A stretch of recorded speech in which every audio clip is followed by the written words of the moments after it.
The odds that you exist are 1 in 10 to the power of 2.6 million. Be positive that you're here and don't waste your time doing what someone else expects you to do.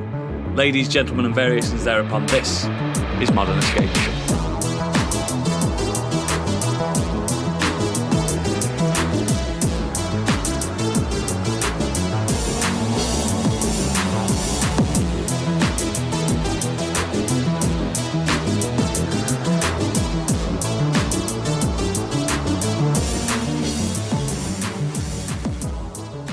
Hello and welcome to Modern Escapism. My name is Oodles, your best friend. Joining me today, my best friend Stig.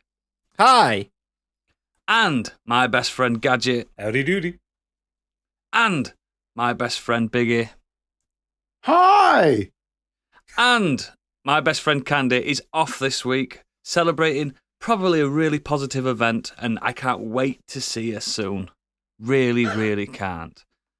It's our last themed month ever for Modern Escapism, and this is the last month of Modern Escapism 2.0.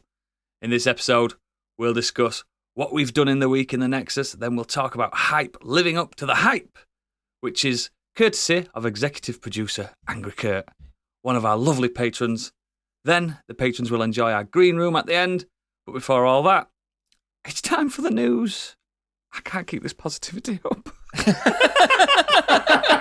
It's alright, you've got through the intro, Oodles. You're fine. You can go back to being normal now. Escort that news into us, Biggie. Oh. You may already know, but he doesn't, because it's time for Biggie's Breaking News. In the deserts of Sudan and the gardens of Japan, from Milan to Yucatan, every woman, every man, hit me with your biggie stick. Hit me. Hit me. Je t'adore. Ecliptic. Hit me. Hit me. Unbelievable. That was truly a positive intro to the news. Right, I'm stopping it now. Wait for the main topic. Go. Several CD Projekt Red veterans have announced the formation of a new games development studio called Blank, which will focus on producing unique experiences for players. Here we go with the names. Matthias Kanek, game director of Cyberpunk 2077 and co-game director of The Witcher 3 Wild Hunt, is co-founder of the new game studio alongside The Witcher 3 and Cyberpunk executive producers Jedrzej Mroz and Marcin Jefimau. Nailed it. That's And it. rookies from Warsaw, essays Mikolaj Marchuka. Nailed it. Mm-hmm. I only put this in the news section just because the names. I just needed it. I thought you had. Been looking forward to it all week. Yeah, I mean, it's nice to see people branching off, and they've got the So is this proposed caliber. a CD Projekt spin-off or No, it's a new studio. completely separate work? New So they studio. are done. CD Projekt are dying on their asses. Yeah, clearly. It doesn't inspire too much confidence when the studio itself is called Blank, and all they've said about their studio is they will produce unique experiences for players. It's like, all right, like, why? Mhm. Like, what are you actually doing? Like, I sometimes these new studio announcement things, they're so vague. But what's happening at CD Projekt that's making them want to leave? I mean, what's his name? Kanek, he left a little while ago. Like, he's not That recently. game studio is just going to implode on itself, isn't it? And this is going to get splinter off. I think Mirage and Jeffamu, they've recently left. So yeah, I've got a feeling we're going to get quite a few new Polish studios, which can only be a good thing. it can only be a good thing. Like CDPR's been monopolizing the Eastern European talent for quite a while. Yeah, they're probably going to go the way of Valve did, where they're just focusing on Publishing. Is it good old games and Yeah. publishing? Just doing that. I fucking knew my cat would want to go out. I knew it. I thought I'd treat you, let you come in. No. Hang on. Be positive. This is why I never let the dogs in. That's why I don't let the cat in. Be positive. Oh, I love that cat. It's great. Fantastic cat. Next. As previously mentioned before, Sonic the Hedgehog creator Yuji Naka was arrested in November of last year for insider trading, and after pleading guilty in March, he has allegedly been sentenced to prison for 2.5 years. Yes! A recent update, though, it's been reported that he's not officially sentenced as yet. That decision will take place in July next month. Next month. It has been reported he was also fined 2.5 million yen and 170 It's about 20 pence, isn't yen. Probably. His defence is seeking to lower these numbers. I fucking love him. I absolutely adore him. I want to go to prison with him. It's been the fucking weirdest story. This has happened. How can you not love him? He's just the bad boy of Japan. And it's amazing. And Japan doesn't know what to do with him. They don't know what to do with him. They're like, how can we cope with this guy? He's got no honour. And he's just going around being a bad boy. I love him. He is an agent of chaos. He's like a Yakuza without the big back tattoo. Probably got one. Yes, because he's probably got one. Oh, he will do when he comes out of Underworld. prison. Old Balam Underworld behind him or whatever. Yeah. I love him. I absolutely adore the man. I think I want to get him on the show from prison. I was going to say you're going to have to wait a couple of years now, though. Oh, he's my hero. I want to read his book and everything. You'll need to I look don't even after his I don't golden even like ring his when he's in games. I just prison. like him. Such chaos. I love it. Cool. Next. Looking forward to hearing about that. Sony has become the target of an antitrust probe by the Romanian Competition Council, which has raised concerns that the film is abusing its dominant position within the console gaming market.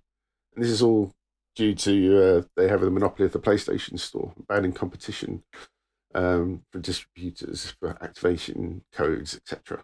I kind of agree with this. Sony are a bit cheeky with their prices, especially when everything's heading towards digital nowadays. So fucking cheeky. yeah. 70 quid. You can fuck off.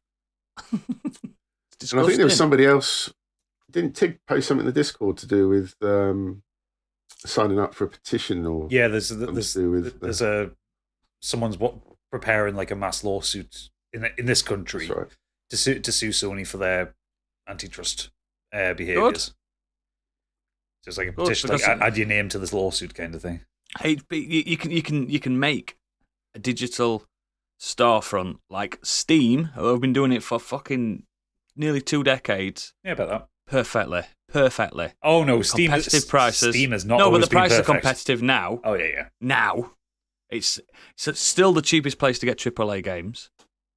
Oh, unless Square Enix have their way because they're starting to put games out at like 60, 70 quid on Steam. But there'll be somewhere that you can get a code for it. You know what I mean? It's like Well, that's the thing. And- It doesn't necessarily it matter what the storefront pricing is. It's the ability for you to have the choice to go elsewhere.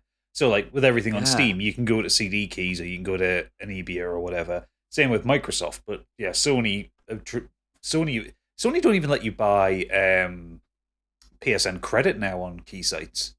no, they don't. So it's like they are trying to wall garden it off, but like like even Apple, you know what I even think it Apple aren't is? that bad because you can get like Apple vouchers everywhere these days. So it's just like they're taking the piss. Do you know what I genuinely think it is? And people are going to scoff at this. I think it's because like Steam's like they know their platform. No one uses discs anymore, so there's no physical media anymore. No, and if So you buy a they've got physical it- version of a PC game, it's just a box with a Steam key in it. It's just a box. That's so right, yeah. they've embraced it.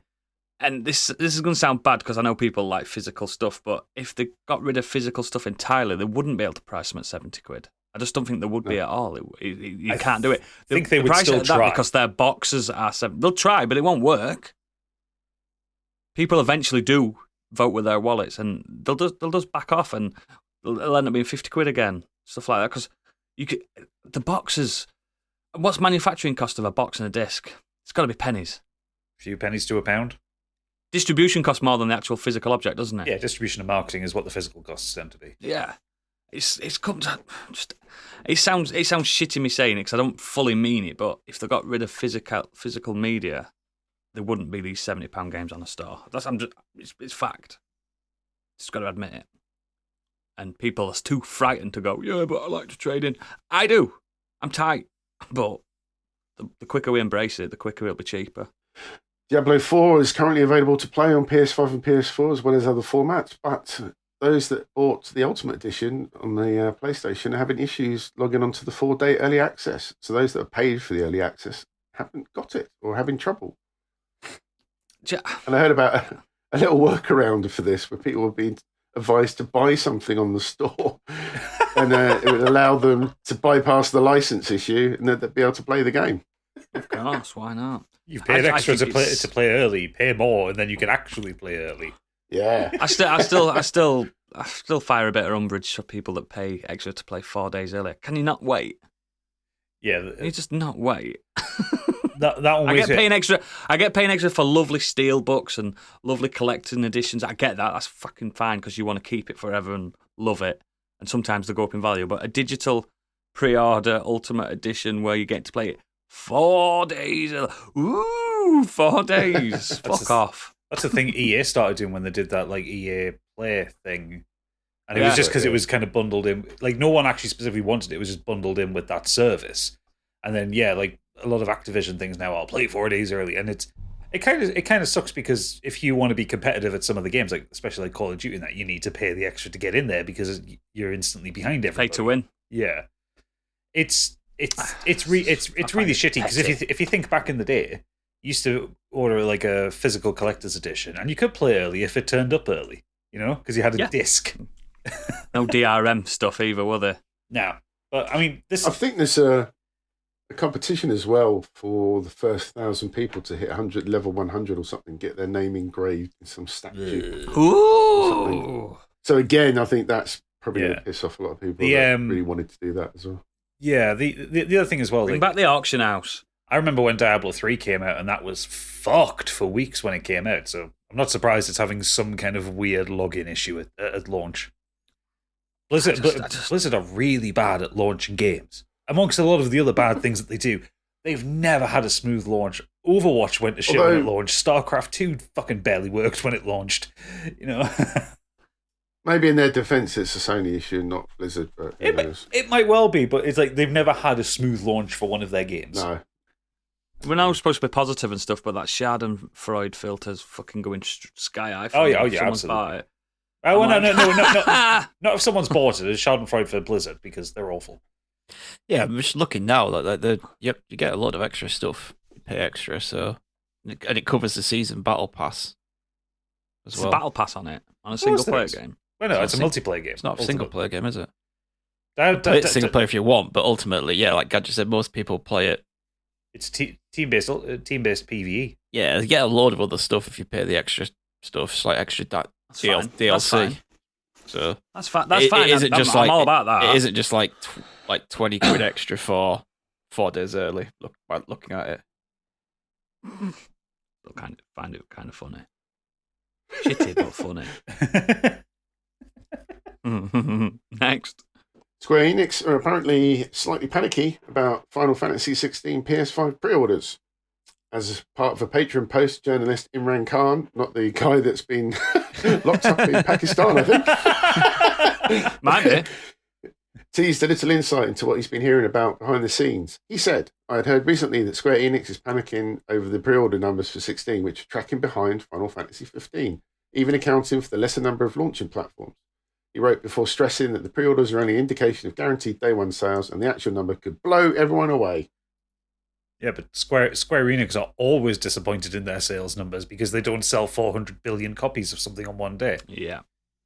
They've always been chasing that Final Fantasy 7 numbers, haven't they? They're never going to get it again. That was like 30 million copies in one day or something stupid like that. I did see a lot of chatter of basically saying because we don't want to play Final Fantasy may cry. I do. I think I fucking do. It's more in my wheelhouse of games I enjoy, but there's a lot of things just they don't like that the direction is not sticking to turn-based or have the option to do turn-based. I've been turn-based for over a decade. I like that they're trying to change with tide. They're trying to get more fans in. I think it's a good positive leap. They tried it with the 4 boys in a car and it didn't pay off, but sticking to the guns. Been very good for it, haven't they? Yeah. If you want to play the turn-based stuff, go to Final Fantasy VII Remake and Rebirth. And what's that Crisis Core remake that came out? They're all turn-based. Yeah, but if you want a new game... I know, but it's... And you love turn-based, There's not many turn-based games come out nowadays. It's not a thing anymore. That was a limitation of the hardware usually, wasn't it? Turn-based. Yeah. I mean, there's plenty of turn-based like strategy games, but not as many action RPGs. If you want your turn-based, get your card games out. But the thing is with this, I only pre-order a game. I only pre-order a game if it's cheaper to pre-order. Like I did with Tears of the Kingdom, it was £45. Yeah. I ain't pre-ordering Final Fantasy 16. I'll the buy Ultimate it Edition for Diablo 4 was like £99.99 in the store. It's just insane. Oh, what a bargain. Most people can't afford that. Yeah, but most people can. That's the problem. Thing is with Diablo 4 though is that's a game you're pretty much going to stick with for 6 months plus. So whereas this is it? Yeah, this is a fine out amount of time you can play out from a single player RPG, isn't there? Yeah. And they say it's only a 30-hour long one, which I'm kind of here for, to be honest. Oh yeah, I've not got time for a 50-hour game. There's loads of games out. I'm happy for a 30-hour linear experience with great combat. Bring it on, but I'll get it day one. I probably won't get it digitally because again, I'll have it cleared in 2 days. Well, you can get the Steelbook edition if you want for $99.99 for Final Fantasy. I'd rather chop my knackers off. No, I'll get it with my discount from work. That's what I'll do. And use loads of club card points, so it probably cost me about £20. I need Wilco's to start selling media, so I can get 20% off. Have a word with CEO. So come on, get some games in. Get some games in there. Games still sell. People love physical media. Come on, it's not a dying industry. Come on. Yeah, fuck pre-ordering anyway. It's fucking Final Fantasy 16. It's going to sell well. It's not going to do the fucking Final Fantasy 7 numbers because none of your games have done that since. Grow up. Be realistic. Stop spending $1 billion to make a game and expecting $1 billion back. Just fucking make a tight game. You can do it cheap. Trust me.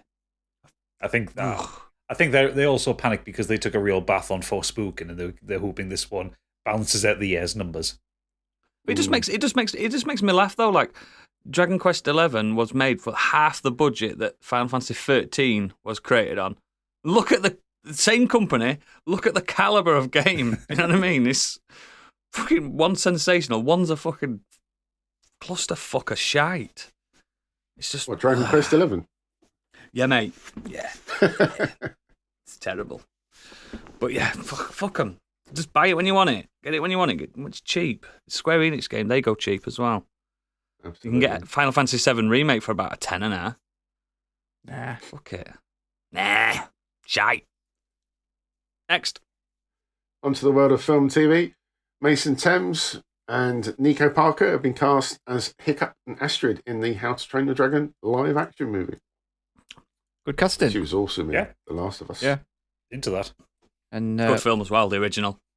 All three of them. What was he in? He was in something good as well. Damn it, it's gone.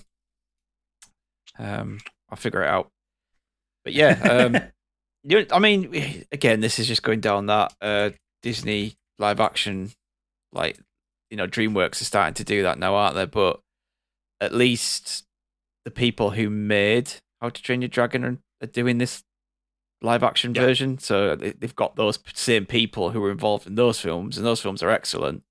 At least I think the best films that DreamWorks have done. Yeah, by far. Trilogy. Mason Thames was in The Black Phone. The Black Phone, yes, he was good in that. Oh shit, yeah, he was excellent. Yeah, I'm looking forward to the Minions film live action, and they're just God, can you imagine live action Minions, that nightmare fuel. Jared Leto as Bob.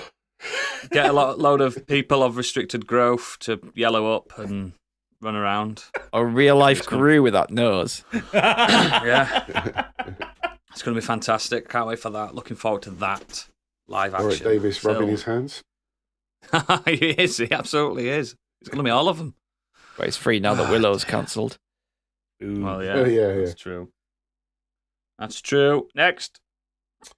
Wes Anderson's The Wonderful World of Henry Sugar will tell 4 short stories from Roald Dahl, his slightly darker, twisted ones that he wrote for adults.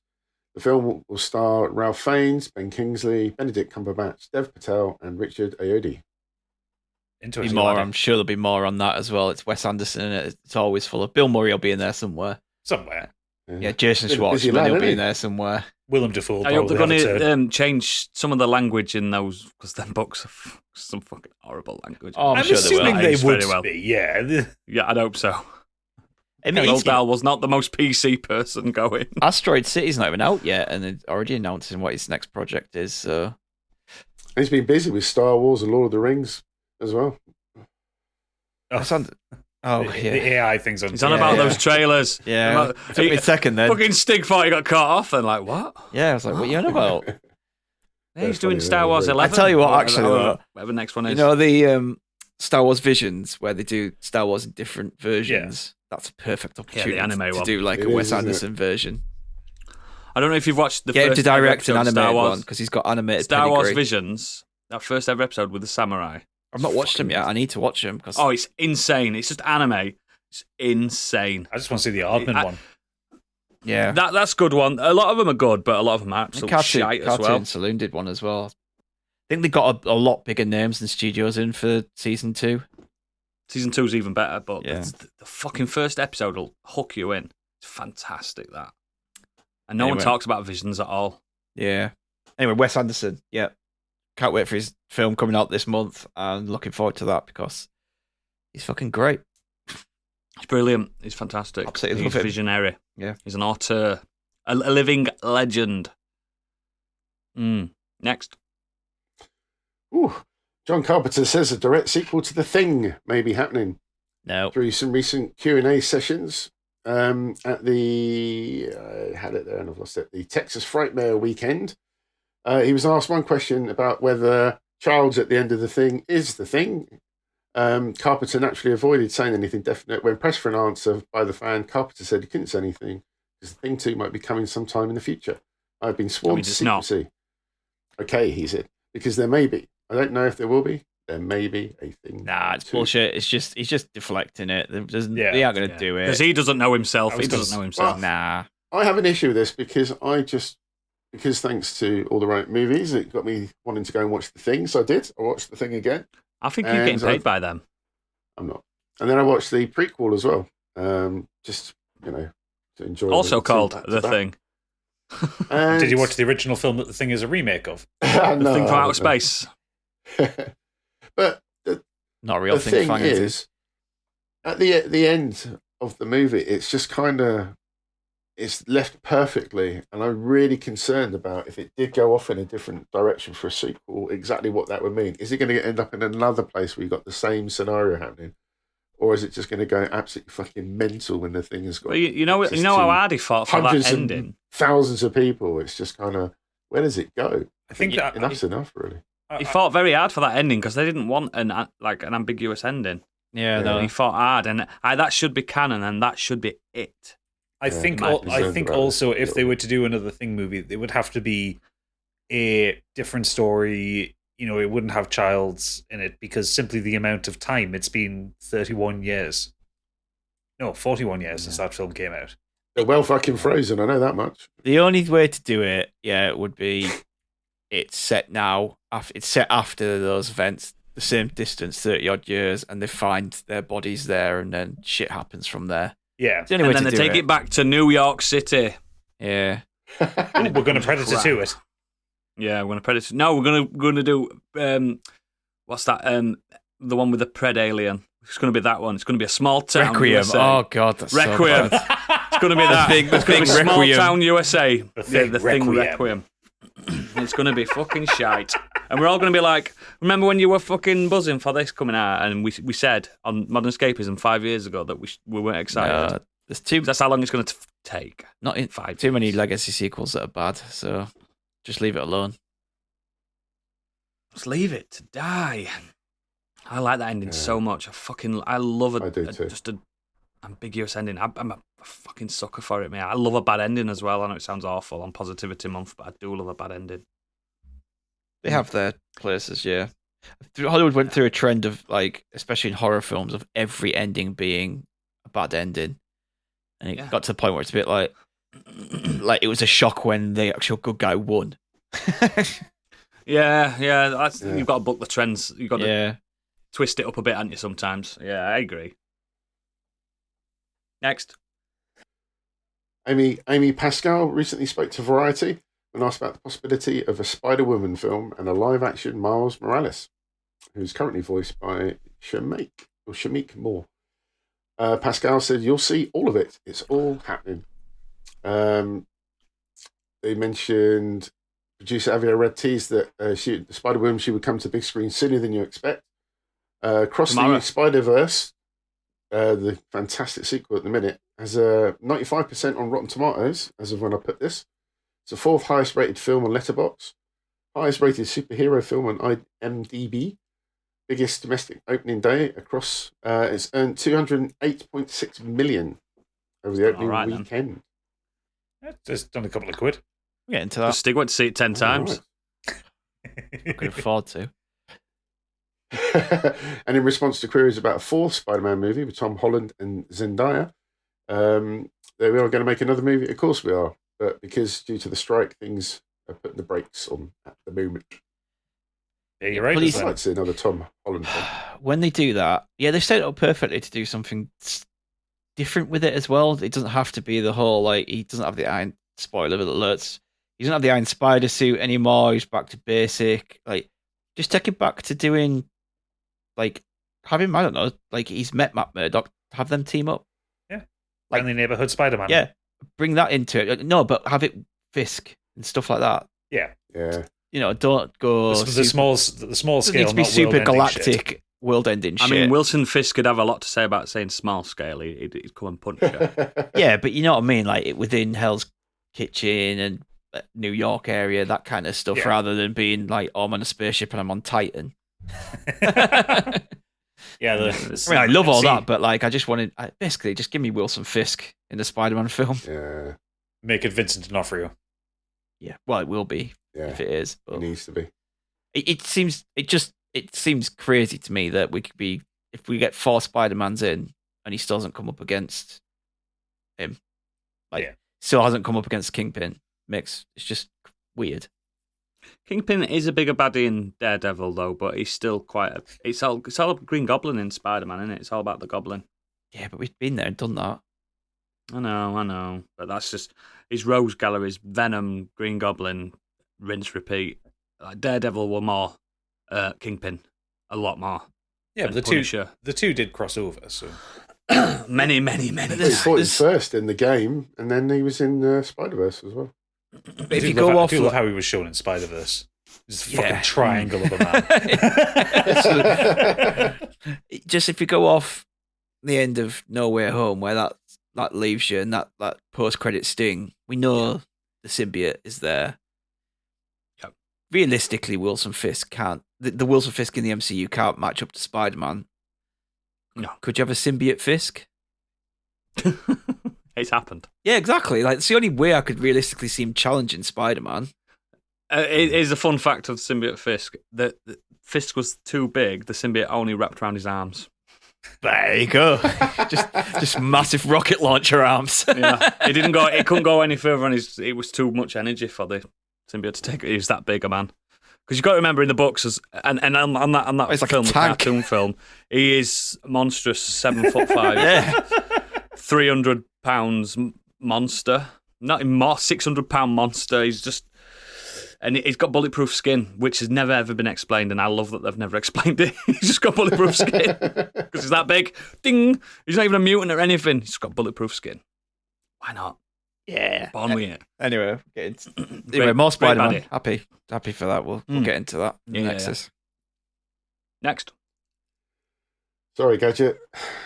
A new Fast and Furious film starring Dwayne Johnson is in the works. The film will serve as a bridge between Fast X and Fast 11 and is not what we need as well. A sequel to Hobbs and Shaw. We need to know. We need to know what happened. I do. Why wasn't it there in Fast 9? Yeah. Why was it there in Fast 9? We need to know. We need to know what happened. Where's he been all this time? Where was he? Eating pancakes. I'm wondering. Keeps you doing a job. I've got a job. I don't need another one. It involves Fast and Furious. Although the next bit will make you smile. Vin Diesel is reportedly upset with Jason Momoa for stealing his thunder in Fast X and blames him for the film's negative reviews. Yeah, because I'm Even sure though it was he's the Jason best Momoa's villain fault. since the Joker. I'm going to say, how could it be if he was that good as a villain? Right. The thing is, he isn't. But You said it. yeah, he is the best thing in that film. And every reviewer said the same thing. Like, not a single reviewer has said the problem is Jason Momoa. He is the fun factor in that film. He's incredible in that film. Just the rest is just... I am sorry to say this, but and I know Vin Diesel listens to this podcast, but he's never been the best thing in any of the films. Yeah. At all. Ever. I think the problem as well, and I'm sure I'll find this out when I eventually do see it, is that he's cast one of the most charismatic actors out there as the baddie, whereas up to this point, all the baddies in the Fast and Furious films have been a bit cookie cut or a bit dull or boring as actual people. Yeah, I mean, even Jason looking Statham was just standard bad guy, wasn't he? Like, He was Didn't stay bad for long, did he? Yeah, just standard bad guy, but British. yeah, That was it. Whereas Jason Momoa, even when he's doing understated roles, there's still a flamboyance to him. oh man, Let's get an Hawaiian baddie. That's what we needed all along. there's A guy that drinks so whiskey much, and rides motorbikes. so much flamboyance in there. He's honestly, Gadget, I think you'll actually love the character. It's just I probably will. He is ridiculous. Like I said, he's in a completely different film to Vin Diesel. Yeah. Also, didn't Vin Diesel write and conceptualize this film? So he's only got himself to fucking blame for this. Yeah, but apparently Momoa just kind of ad-libbed a lot of the way he acted and the way the character was. Because that's called Did he acting. go, my man? Yeah, I don't know if he did do that or not. He might have done. That's his catchphrase, isn't it? My man. My man. It's fun. He did it in June. He didn't do it in June. But imagine if he did do it in June. My man. In that corridor. My man. I think he said it in like one film once. Yeah. That's his catchphrase. He did give Paul Atreides a My Lord. Yeah. My lord. My lord. Look, I like Jason Momoa. I don't care what anyone fucking says. Oh, he's a great. fun guy. Seems like a chill dude. And he's Bonnie as out. He's a Good-looking bass lad. player, though. Knocks him down a Oh, couple of is times. he? Yeah. Ooh, Not the shit, be- no one's not- perfect. Not the best thing to do. Upset him when the way that film ends, and you still haven't filmed the next one. Oh dear. That means he survives, guys. Means Spoiler he alert. survives. From Stig. But it's a two-parter. 3-parter. Oh no, it's been ruined for me. Next. Finally, to the weird world web. Britain's seagulls seem to be developing an appetite for a little more than just unguarded fish and chips. There are currently increasing reports of the seaside pests swooping down to make off with drug users' stashes. In particular, a group of synthetic cannabinoids known as spice. Spice users in humans can cause Spice. euphoria, talkativeness, paranoia, nausea, and mood swings. Oh, I think we're all on it. In some cases, the sedative effects are so acute that users have been compared to zombies. Also, Spice does allow you to navigate through space at beyond light speed. Yeah. I love this next one. Surprisingly enough, there's been very little research into the synthetic narcotic effects on seagulls. Incidents of the birds swooping down to nick users' stashes of the drugs have apparently been reported in Hastings, East Sussex, Margate, and Kent. I like how it's As well always the as south. It's where all the druggies live. London, Leeds, Manchester, What? and Liverpool. How dare you? And it gets better. Oh. As former Spice user Kevin Robertson, 45, of Hastings, Former. Amateur Told the scientist, Kevin paper. Robinson. gulls will go for anything. They used to come up behind us and grab whatever we had. If we were stoned and completely out of it, the gulls would come and just take the joint we were smoking and fly off. In the end, the best place for us was in the covered bus shelters. But even then, the seagulls would seem to know where we were. Seagulls do not give a fuck, do they? They're great. They're just like, yeah, I'm They're on that. the alpha predators. Yeah. They're like the top of the food chain. They're fucking bin Here's chickens another is what one. they are. Yeah, they are, yeah. They just, Shite like, you up. see them So- just like grab stuff and gobble it down, like, it's like, if they can fit it in the gob, then they'll get it in. Have you not seen that video of a seagull eating a rat? That's fucking Yeah. creepy, that one. Nah. Psychotic. There's also that video. Oh, it's so good. I'll link it to you guys later. A seagull nicks some guy's food in Australia or somewhere like that, and then a fucking snake on a pole gets the seagull mid-flight and just fucking wraps its head around this and kicks fuck out and eats fuck out this seagull. I'm like, that is nature. I do. Damn, nature, you scary. I do like that video of it. It was the same seagull that kept running into where it'd wait for the shop doors to open. Oh, it was a Greg's, wasn't it? And it would run in and nick a bag of crisps. Grab a crisps and run off. And it had learned that when the doors opened, it could run in and grab stuff. I think that GIF is still Monk's Boy's Twitter profile picture. Big into that. The seagulls will Good luck to the inherit seagulls. We will probably get a seagull to interview on the show in the future. Next. Oh, is that it? That's it, mate. Unless you want let's some move more on to the- quotes. No, thanks. I'm all quoted out. Let's move on to the Nexus. Gadget, what you been doing, boy? So I spent most of the week watching Games Done Quick, as you would expect. It was very good. As Was you it would quick? expect. I mean, it took a week, but yeah, they did things quickly and speedily. Yep. I'm just trying to get up what they actually made this week. Just check your chuffing bank balance, mate, because you've probably subscribed. You've probably given more money than anyone. I did get drunk last night and donate money and buy some stuff from the shop. I knew you would. They made $2.2 million over 7 days for Doctors Without Borders. Wow. So before last night, they'd have made $1.2 million, and then you put $1 million down. Yeah, so much for buying a house. Some of the best ones worth going back on YouTube for the VODs were there was a Kingdom Hearts Final Mix race, which was quite fun. Two people just trying to beat Kingdom Hearts as fast as possible. There's a lot of RNG on that, though. There is a lot of RNG. Super Mario Bros. The original one, without using the level warp, done one-handed. I could probably do that on a NES controller. Yeah, but could you do it in 19 minutes? No, I could do it in about 5 hours. uh, I'd have to have unlimited lives, though. Blindfolded Elden Ring in an hour and a quarter. That's definitely worth watching. That's What? ridiculous. Yep. Fucking. And Blindfolded Legend of Zelda, which was done in an hour and a half. That was Breath of the Wild. Yeah, he did it. Yeah. Were you using sound cues then? Of course he was. Yeah. He was using sound cues and basically like chucking bombs to see what they bounced off. Yes, clever. Yeah. I But like that. That's clever. yeah, heartily recommend people go back and look those up. But the main thing I want to talk about today is 2023 has become the year of the remake because I've been playing the System Shock remake, which came out, and it's fucking fabulous. Okay. So, for those who aren't aware, who aren't as old as me, System Shock was a game made by Looking Glass Studios in 1994. And it was kind of the first major hit for people like household names like Warren Spector, Ken Levine, Chris Avellone, people like that. And it was the progenitor to Immersive Sims. So Immersive Sims all come back to System Shock. And that's where the 0451 code comes from. The one that you've got tattooed on your nipples. Shh, people don't need to know that. Okay.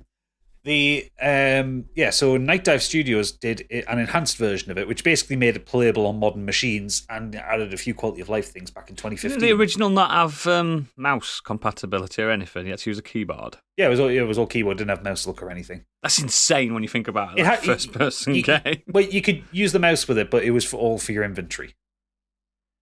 Like you just didn't have mouse look. Well, because no first person game at the time had mouse look. Like Doom didn't have mouse look. You know? No, like it was that. all arrows on that, weren't it? And Yeah. So Night Dive did an enhanced edition which added mouse look and added a few quality of life things and made it work on Windows 10 back in 2015. And then they also said they would remake it. They'd got the license and the rights to do it. And it's been in development for about 8 years because they first built it on Unity and then they changed it to Unreal and yada, back and forth. There was a Kickstarter which failed. And then they did another Kickstarter which was successful. And it's finally released after so long. Like I've been waiting for this forever. It's been incredible. They have basically done a 1-to-1 remake of it, but they've added like mouse look. They've added proper kind of lighting engine, make it feel a bit more modern, a bit easier to play as a kind of a modern player. But they've kept the level design. They've kept the mood, the feeling of it. It's so good. So in the game, you play the role of a nameless security hacker who's trying to hinder the. You start off the game trying to Hack the planet. No, you're trying to hack into a company called Trioptimum because this is set in 2072, so it's all corporate dystopia shit. But while you're trying to hack into Trioptimum, you get caught and you get offered a deal. If you get sent to Citadel Station, and if you can remove the ethical controls over the ship-wide AI called Shodan, you will be allowed to leave and you'll be given some cyber implants and that kind of thing that you were trying to steal in the first place. So naturally, the hacker agrees. And then he wakes up on Citadel Station 6 months after he's turned off the ethical concerns, and everyone's dead. Everyone's dead, Dave. Or mutated, or turned into zombies, or turned into cyborgs, or what have you. Because Shodan, she's got no regard for human life now that she doesn't have any of her ethical constraints on.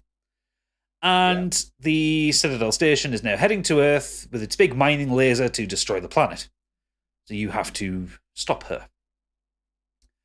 And that's the run of the game. You go through the level design is so very 90s. There are all these kind of like twisting labyrinthine messes as you kind of walk around, loop around, opening up things. You've got to destroy security cameras and it's to stop Shodan being able to see you, and so you can do the things that you need to do. You fight zombies and tin men and all that kind of thing. Pick up audio notes and audio diaries, and like that's how you piece the story together. But Can you move while you're listening to them? I was just about to ask that. yes, you can. We're not Callisto protocoling it here. The brilliant bit though is still Shodan. Shodan was one of the iconic 90s video game baddies. She's so creepy, and they've redone her voice in Is this that the one. blue face from the fucking box? Yeah. I remember it. Yeah, they have redone all of her voice lines and redone all the kind of the voice lines of the audio logs. But they've kept the creepiness, the weirdness, the distortedness, the fact that like the voice will sometimes come out in stereo with different pitches. Because it's not a human voice, like Shodan doesn't know how to speak like a human. It's effectively fancy text to speech. And she taunts you, she hates you, she wants to cleanse the station of you. And she will just you start off on the medical level, and you have to basically work your way down the different decks of this space station.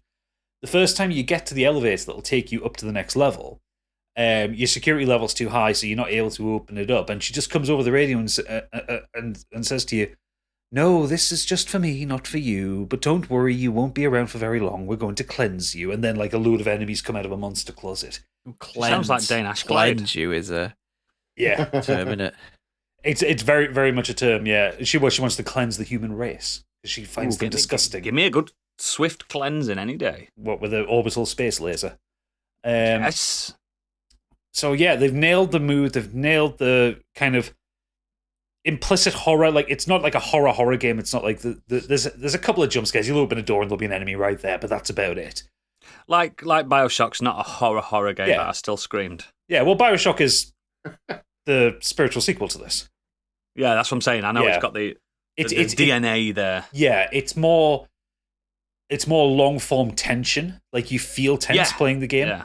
The only thing that they haven't brought over, and I'm a little sad at, is the soundtrack for the 1994 game is fucking mad. It's absolutely. You'd rather have the original. It sort of like the original doesn't suit the tone. That's the thing. It's just a really fucking mad soundtrack because it's kind of like, it's kind of like if Nine Inch Nails did acid. It's like what I say to people that play the Resident Evil remake. If you're not listening to the original 1998 soundtrack, you're not playing the game properly. Well, true, yeah, but it's just not. The soundtrack they've got on there fits the mood much better. It's very ambient and very tense, and you feel uncomfortable when you're playing it. It just doesn't have these mad kind of synth prog bits, which is what was in the original. But I can live without it. So yeah, I'm really, really enjoying it. It's a very 90s game. Like they haven't made many accommodations for modern players, other than like making the control scheme work, making the inventory a bit easier to use, that kind of thing. It's very much a game. If you played PC games or video games in the 90s, this will give you such a fucking dose of nostalgia. You know what? I'm fucking glad that you finally got something that actually hit. I was going to say that as well. I was like, finally. You've had a bad run, mate. You've had a terrible run. Especially when it came to horror games, yeah. And he took it to June, all the way to June to actually get something. No. It's a fucking hit. I got Dead Space. Dead Space was great. I loved that. We all got that. Fantastic game. Yeah, and Fantastic game. Resident Evil 4, I fell off it, but I enjoyed what I played of it, so...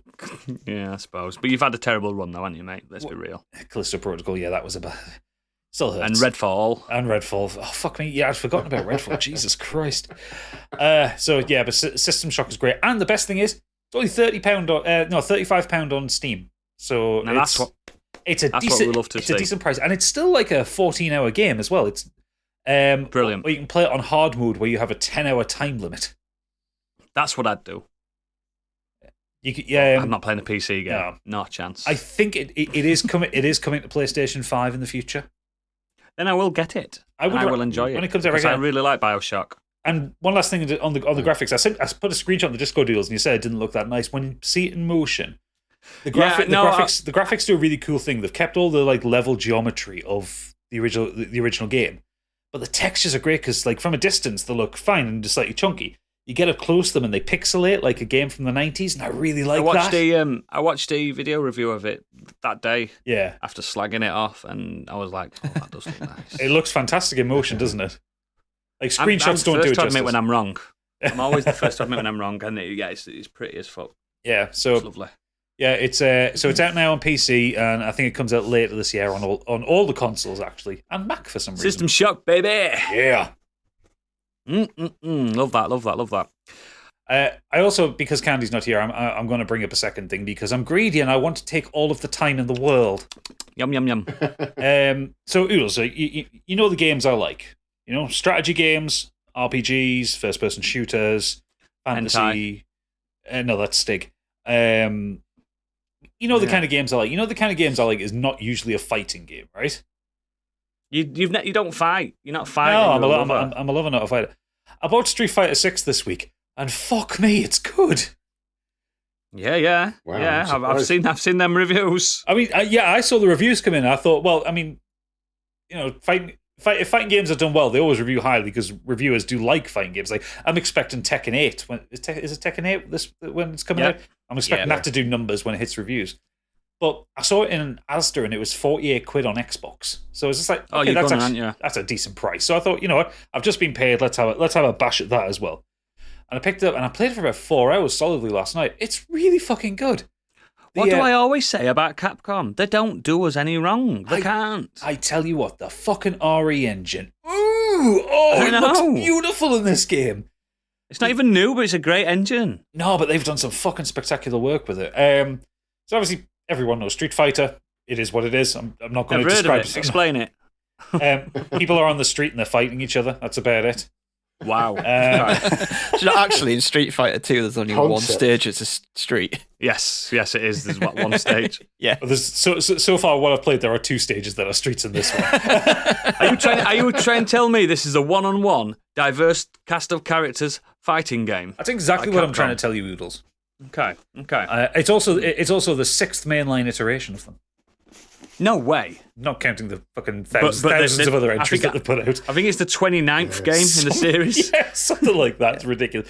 If we're counting the alphas and stuff. So I don't have much of a history with Street Fighter, so I can't really talk to what the changes were. And I'm fuming that you've got it and I haven't. I did pick up Street Fighter 5 at one point on Steam, and I hated it.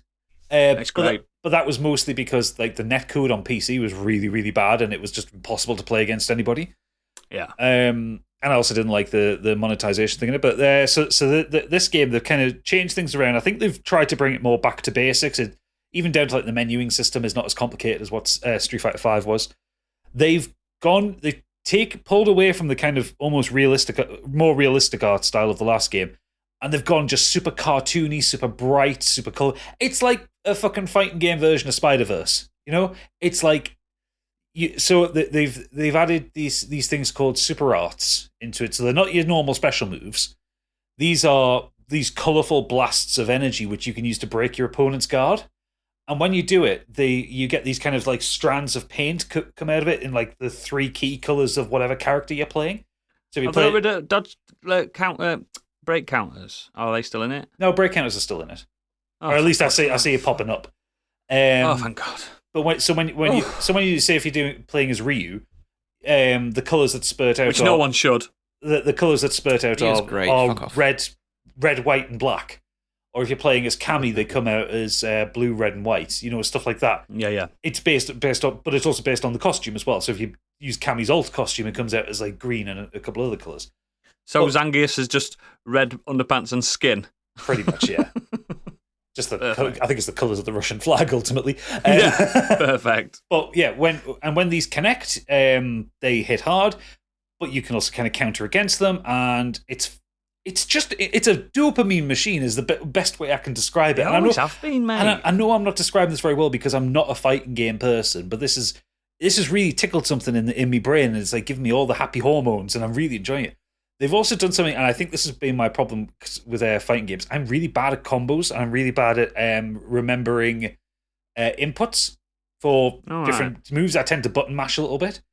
They've implemented a modern control scheme that you can opt in for, which makes it simpler to learn what you do. So you still have to have some element of control. It doesn't completely simplify everything, but it means that you can do special. You can do your kind of ultimates and EX moves or whatever they're called with a button press combo rather than up, down, left, right, back, forth, A, B. It's like you don't have to remember a string of commands. It goes into matchmaking as well, though. So when you're fighting against other people, you will be fighting against people with the same control scheme as you. So it makes it more accessible to get into it. I was going to get it this week, but I don't know. Something back in my head said, "You're skint. Stop it." That thing was called your wife. Get it. She doesn't know what I buy. They've also added this thing in which I'm not sure I like. It's called World Tour, which is what Biggie was talking about when he brought up the demo. I won't touch that shit. Running around and doing stupid things on the street. That's the part that put me off. But if it's a Street Fighter game, then it's fine. So I played about an hour of it and kind of got into it. For starters, in the story, you are a student of Luke, and he's a bit of a dickhead. Who's Luke? New guy on the box art. The cover. Oh, fuck that, man. Is he just a Rio clone then, is he? No, he's some. I thought he was. Well, from because you play a bit of him as the tutorial, he feels kind of halfway between. Has he got Hadoukens on him? No, actually, no. He has some magic casting, but he's somewhere between Cammy and Ryu. Oh, so he's faster. He's very fast. Okay. Okay. I've lost against him the most when I've been playing against the computer. Okay.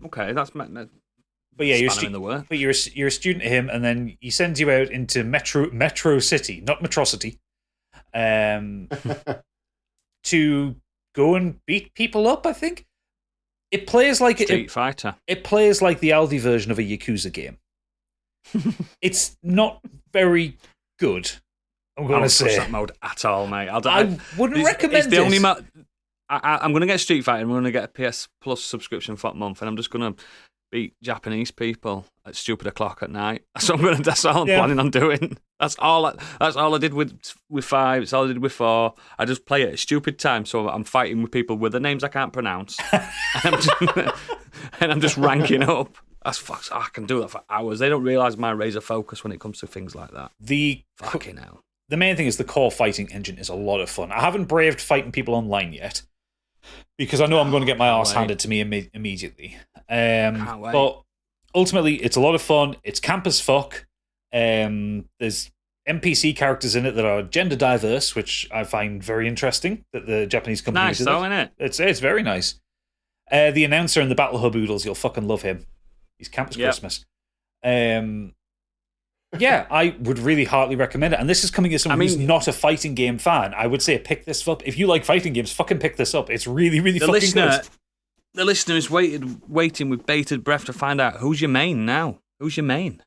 All anyone asks. At the minute, just based on the amount of matches I've done, probably Cammy. But I'm... Okay, that's a strong main. He'll be at fucking Evo soon, that lad. He'll be at Evo with Cammy. I've done quite a lot with Cammy. I've done Ryu's story campaign, and I found him not pleasant Ryu's to play fucking crap. He's not crap. He's great. He's crap. He's crap. What I found... play Zangief is a big fucking lump. Yeah, I prefer it. Shite. What's Blanca like in this? He looks fucking terrifying. I haven't played as him yet, but he's enormous and he's fucking Shrek green.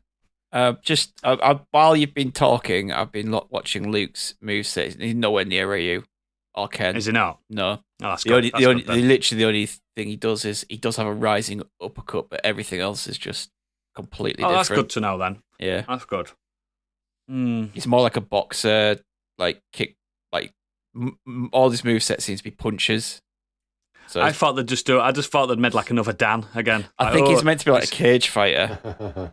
Oh, right. Because he's at the stage he's in, he's in a cage, like a UFC. You never know. I might play as Luke and be like, I've got a new main, but no one's took Zangief for fucking 25 years. I found off it really me. patronising when I played it. I was just like, Yeah. Yeah. The world, like I said, the world tour stuff. I've got no interest in after playing.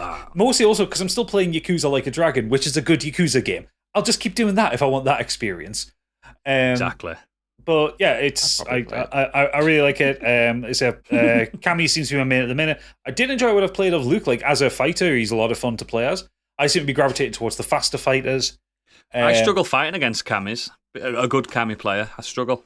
Well, obviously, I'm a Zangief main. It's complete opposite. Well, I put that clip in the Discord earlier. She's psychotically fast in this game. Like I've seen Street Fighter stuff. She's before. She's a juggle machine. She's a proper juggle machine. Yeah, I've seen Street Fighter stuff before, and Cami's always been fast, but not this fast. You can get across the arena so quickly. But I've ranted on about. A good Cami player can smash the best Chun-Li player ever. You know what I mean? It's if you're good at it.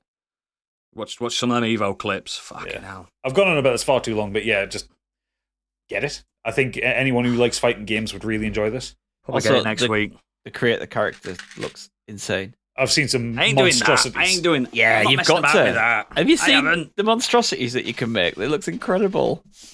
Yeah, I'm not bothered about that. Can you pick your own fighting style then when you make a character? Is that where you base yourself on someone else? The fight, from what I can gather, because so the guy I built on it was just kind of a big bruiser, kind of Zangief style, and he seemed to have sort of Zangief style. I think it's based on your physical attributes. So if you make like a skinny twink, makes sense. If you make a skinny twink, you're going to fight like a skinny character. Vega. But the moves don't seem to change that much. I think it's more the impact of them. Are we missing any characters then from the main roster, from 2-3 roster? Yeah.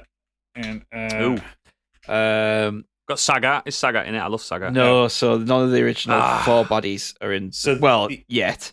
The characters in this one, so you've got Cammy, Lily, Zangief, JP, Marissa. JP, yeah. You'd like Marissa, or she'll step on your neck. I think I recognise Marissa. Big muscle Russian woman. No, she must be new. Yeah, maybe not. I don't know. No, I think she is. Manon, DJ, E Honda. Oh, DJ's back. DJ Dalsim, cool. Blanca, Ken, Jury, Kimberly, Guile, Chun-Li, Jamie, Luke, and Ryu. Okay. I mean, Dalsim's there for kids to play against their dad, because I always let my kids play as Dalsim. Because he's the cheating character that only cheaters use. Yoga. Yeah. I mean, even the bloody PC does cheats when you fight against Dalsim. Yeah, he's a cheating character. He's for newbies. Not gatekeeping Street Fighter guys, but come on, been playing it for 30 years. Grow up. Guile needs to sort his hair out. He looks like a used toothbrush at this point. Guile's a really good character to play as well. If you can master Guile. Yeah, Guile's good. Guile needs to take the. I have played as Lily and Kimberly as well. So these are 2 of the new characters, and they're really interesting. Lily's like a highlight player, I think. Yeah. And Kimberly's just got massive braids that you whack people with. Oh wow! Okay. I'm looking forward to it. I'm probably going to get it next week. I'm going to crumble a deck chair. I'll fold like a deck chair, and I'll be on it. Smashing Japanese lads up at middle of the night. It's my favourite thing to do ever. And I shout at them as well. Great. Japanese with a Yorkshire accent. I'm like, you made this and I'm destroying it. Of course you did. Cool. Excellent. I'll go next. I've got 2 things. One of them's really quick. Been playing new XCOM game. The new XCOM Legends. XCOM Legends. Oh, not the fucking phone one. Yeah. So, get me excited saying there's a new XCOM game. Fuck me. What do you love about XCOM? That it's good quality tactical combat, squad based. Yeah. the classic Overwatch shuffle where you just kind of move forward a turn, Overwatch, move forward, Overwatch. Killing aliens. In this game, none of that's in it. Fucking rude. Of course it's basically a turn-based JRPG with XCOM characters. Oh, nah. It's fucking turgid. So I saw the beta go up. It's only in beta now at the moment, and I got an access code for it, and blah blah blah blah blah. It's just fucking crap. It's just proper. It's proper crap. You know, like, is it made by Firaxis? Yeah. Well, the fucking name pops up at the beginning of the game. I think it's made in Korea. You know, like most mobile games nowadays. It's gacha pay to win type fair timed stuff. Like, pay 50p, you can play longer. Oh god, I'm watching a video of it now on Android. Yeah. It looks like Raid Shadow Legends. It plays like Raid Shadow Legends, so your mum will be all over it. Nah, she doesn't like sci-fi that much. The problem is the lore dumps that you get in it is fantastically written, and everything about it. It respects the world, and it's the actual sequel to XCOM 2. Do you know is it the Children Chosen? War of the Chosen? It's a sequel to that. War of the Chosen. It's a sequel to the actual sequel, and it's really that bit's really fucking well done. Whoever's done the localization and done all that to it has put a lot of love into it, and I bet they're fuming that it's attached to this game because it's fucking shite, proper shite. It really is. Jesus Christ. Do you know that Doom game that came out recently? That mobile Doom game that's really fucking good. Mighty Doom, because you actually play the fucking game. Yeah, that's a sensational. That's how you do a one-finger phone game. Yeah, it's fucking brilliant, and I still play it. But XCOM Legends, we're getting it because we've had a few good runs. You know what I mean? Think about like Fallout Shelter, fantastic mobile game, really good. Yeah, I think it's better than Fallout 4. I think Fallout Shelter is really good, and we've had Mighty Doom. We had Gears Pop. Gears Pop were fucking brilliant, and I thought this was going to be one of those, and it's just absolute horse shit. And I feel like I've wasted 300 megabytes on my phone. It's just shite, and I've deleted it. And now because I was in this beta, I'm getting emails and emails and emails about it, and it's pissing me off. I'm getting really angry. I'm like, I might delete my email account and start a new one. But yeah, flat out delete it. Fucking get rid of it. Don't bother playing it, guys. I wouldn't. I've already seen it online with people. Do you know them fake reviews that they put up? Oh yeah, best game, does everything. Oh, that fucking bad. They need to. The best thing I like about Apple's ecosystem is the App Store. I don't know if it is nowadays, but it used to be curated perfectly. The Play Store is fucking just a cesspit of fucking shite. It's awful. Fucking awful. But yeah, the main thing I want to talk about is something positive and something that really moved me this week. A movie. Guy Ritchie's new film, The Covenant. Off the bat, let me just start. This is Guy Ritchie's best film by a fucking margin. I'm not a massive Guy Ritchie fan. So it stars Jake Gyllenhaal and Dar Salim, set in 2018 Afghanistan. And it's not what you think, Guy Ritchie. It's not like, you might be wondering what I'm doing in Afghanistan. It's not like that. There's not. This is a serious fucking no Jason film. Statham in it. No, there's not, baby. You're all Sergeant Brittop. Yeah, none of that. This is Guy Ritchie attempting to escape that crime caper thing that he does, and I think it's on par with like Black Hawk Down and stuff like that. Wow, I think it's fucking. I was interested. Crying my eyes out. Like Jake Gyllenhaal is Sleeper, one of my favourite actors. He puts his heart and soul into it. I'm not talking about Prince of Persia, but he's fucking fantastic. And Dar Salim in this is fucking amazing in it. And he's going to be huge in this. And it's basically a story about Sergeant John Kinley, Major Sergeant. Sorry, I need to respect that. They're in the latter days of the quote unquote invasion of Afghanistan. I'm saying quote unquote because who knows who's listening. The invasion of Afghanistan, where as we know in real life, the what do you call them? The Marines. Fucking hell, I can't think of it. The Marines were the last few people left after they got everyone in, and they were still looking for more IEDs and stuff like that, and weapons of mass destruction and stuff. And John Kinley had a squad and something. This is all happens in the first 5 minutes. He loses a lot of his squad, so he has to get a new interpreter, and it's Ahmed. He's got a guy called Ahmed, played by Dar Salim, and he used to work for Afghanistanis, the baddies, quote unquote baddies, and it's all about it. Then it just becomes a story about how two men from opposing sides have to start learning to respect each other, especially because wartime's such a weird thing, isn't it? It's who's allies, who's friends, who's foes, blah, blah, blah. And it becomes this, it starts off really like Black Hawk Down, like guns, blah, blah, blah, blah, shooting out. Then it becomes a film about survival and just getting over odds that are just set against you. And I'm not going to spoil much of it, because if I spoil most of the plot, there's no point, because it's just fucking sensational. It's not the film you think it's going to be. It's not a war film. It's just set at war. And I saw a review of a day on IMDb, and it says Guy Ritchie's made the best two films and put them into one film that anyone could possibly. It's like two separate films. That's how good it is. There's a clear where the film could have ended, and then it carries on. It's about 2.5 hours long, I think, something like that. But it's just fucking sensational. We've also got some good co-stars. We've got a little bit of Johnny Lee Miller with his terrible airline. He's in it. We've got a little sprinkle of Anthony Starr from Homelander. Oh. It's just, I think this is going to be talked about like we do talk about them older, because 2000s had some of the best war films we've ever seen, didn't it? Just bang on. Because technology got better and war was like the hot topic. This respects everything about the conflict. It respects everything about either side. Because it's Guy Ritchie, remember, he's not American, so he's not doing that jingoistic stuff. Yeah. And it's brutal when it needs to be brutal. It's heartfelt when it needs to be heartfelt. I was crying my eyes out by the end. It's fucking sense. I know you can tell I love it, but I really loved it.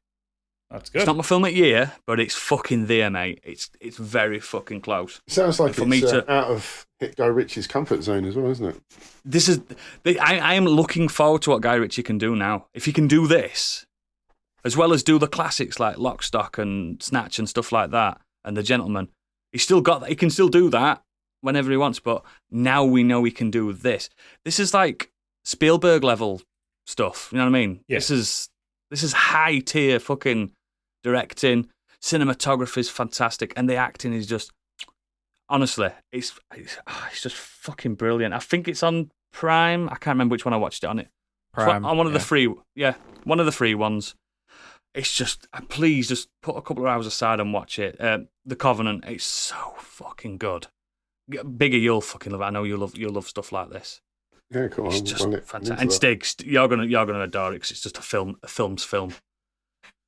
It's brilliant. Please watch it. Anyway, speaking of films, I'm sure you two are chomping at the bit to fucking talk about this next film. Well, who wants to lead? That might not have been your film of the year, but this is certainly my film of the year. Excellent. Spider-Man Across the Spider-Verse came out this week. And yeah, like Biggie's touched on already, it's doing pretty well because it's fucking amazing. It's absolutely pun intended incredible. So obviously, you know, when 2018's Into the Spider-Verse came out, it felt like something we'd never seen before in animation.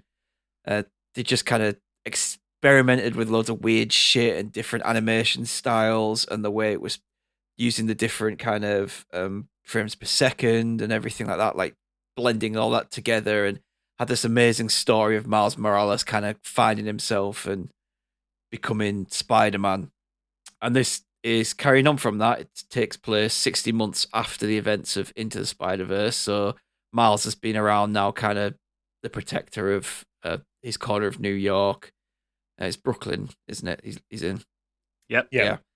And one day, a new enemy, the Spot, arrives. Who is... They've done the Spot? The Spot, yeah. So he is kind of born out of happenings from Into the Spider-Verse. things that kind of happened behind the scenes that you didn't see. And yeah, kind of shit goes wrong, and the Spot gets free into the multiverse, and we find out that Oscar Isaac's Spider-Man 2099 has a big kind of team of Spider-Men who deal with multiversal anomalies, and in comes Spider-Woman, Spider-Gwen, Peter B. Parker Spider-Man, and a whole slew of new Spider-Men. This is clever. And Miles this kind is of gets... this is the plot from Madam Web's arc. This is clever. This. So yeah, Miles kind of gets pulled into all that, and unlike the original Into the Spider-Verse, that just took place in that was just different characters, different art styles within Miles's world, wasn't it? Now this goes to different places, so we get to see glimpses of other multiverses within this, and all that kind of different art styles.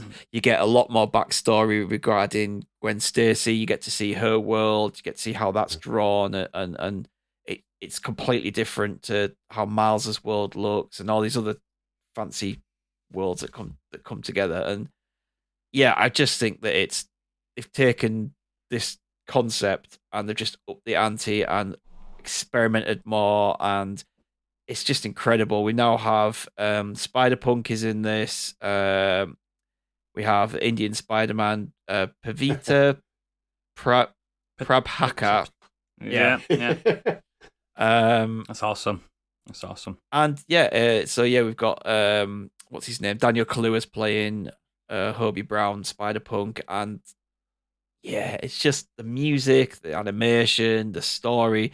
It takes its time to actually tell a story in between all the flashbang action. Yeah, I do have this like conflict with Miles and his parents going on, and also the kind of there's issues around Miles that I won't get into because it's spoiler territory. But it takes its time to focus on the characters rather than it's not just action. It can slow down for like real proper like conversations and stuff like that. And yeah, man, it's so fast paced. Yeah. And you kind of need a breather. And those touching moments are perfectly planned to give you that breather between the next big sort of set piece. It's just very cleverly done. It really, is, yeah. really And the set pieces they are relentless. Like, it's sensory overload. Like, you know, kids will love this, but if you did have kids who kind of can't deal with a lot of sound and a lot of flashy things all at once, just kind of, you know, beware on that front. Yeah. Maybe wait till it comes out at home before you take them to go see it. But if you can handle just everything just flying at you 1,000 miles an hour, then it's incredible. And just it's so seamless, even though it moves so fast paced, and the music that's keeping up with it. The music is incredible as well. Like the score just keeps pace with all the action. It's as good as the first one. Yeah. You don't miss stuff. It's not too fast and it's not too blurry. Like, you know, you get with some live action CGI battles. You can kind of miss stuff, can't you? Because it's so fast. You don't miss anything on this. You see it all. It's there. It's beautifully drawn. All the different kind of versions. And like Spider-Punk is, the way they did him is incredible. And apparently it took them ages to try and get it to work within that world, because he's drawn and moves completely different. Like, he's constantly changing the frames per second. The way he moves is constantly changing within himself, not just within the world that he's in. It's a technical marvel, to be honest. I mean, it literally, this is already the winner for next year's Oscar, because there's nothing beating this at all. Won't it get slammed for being a superhero film, though? No, the last one won. That's true. Very true. This is good enough that it should be in the best picture film for me. Rather than just animated. I totally agree with that. And because the performances are so good as well. The vocal performances, the acting is fantastic with everybody that was in the first one. I assume they all return with the same voices. They're all really good. Animation is just nothing short of incredible, like Stig says. There's loads of Easter eggs. There's loads of cameos. So many. Not revealing anything. And the Spot getting is really Stig's funny pinger because I just read literally the other week. I've been reading through a bit of Spider-Man comics on my phone, and I read the issue that the Spot's origin is in, not realizing that he was the villain in this. I had no idea. So it's really interesting. I remember the Spot. Some good nods to the Spot, and Devious the first fight bastard, with the him Spot. is really clever, really funny, and he's a shit villain. He's absolutely shit. You just think he's just this throw-in villain to get the story going, and then somebody else will turn up. But then, the way they turn his arc as well, it's great. So Honestly, clever. it's so good. I just absolutely blown away by it. It's my favorite film of the year so far.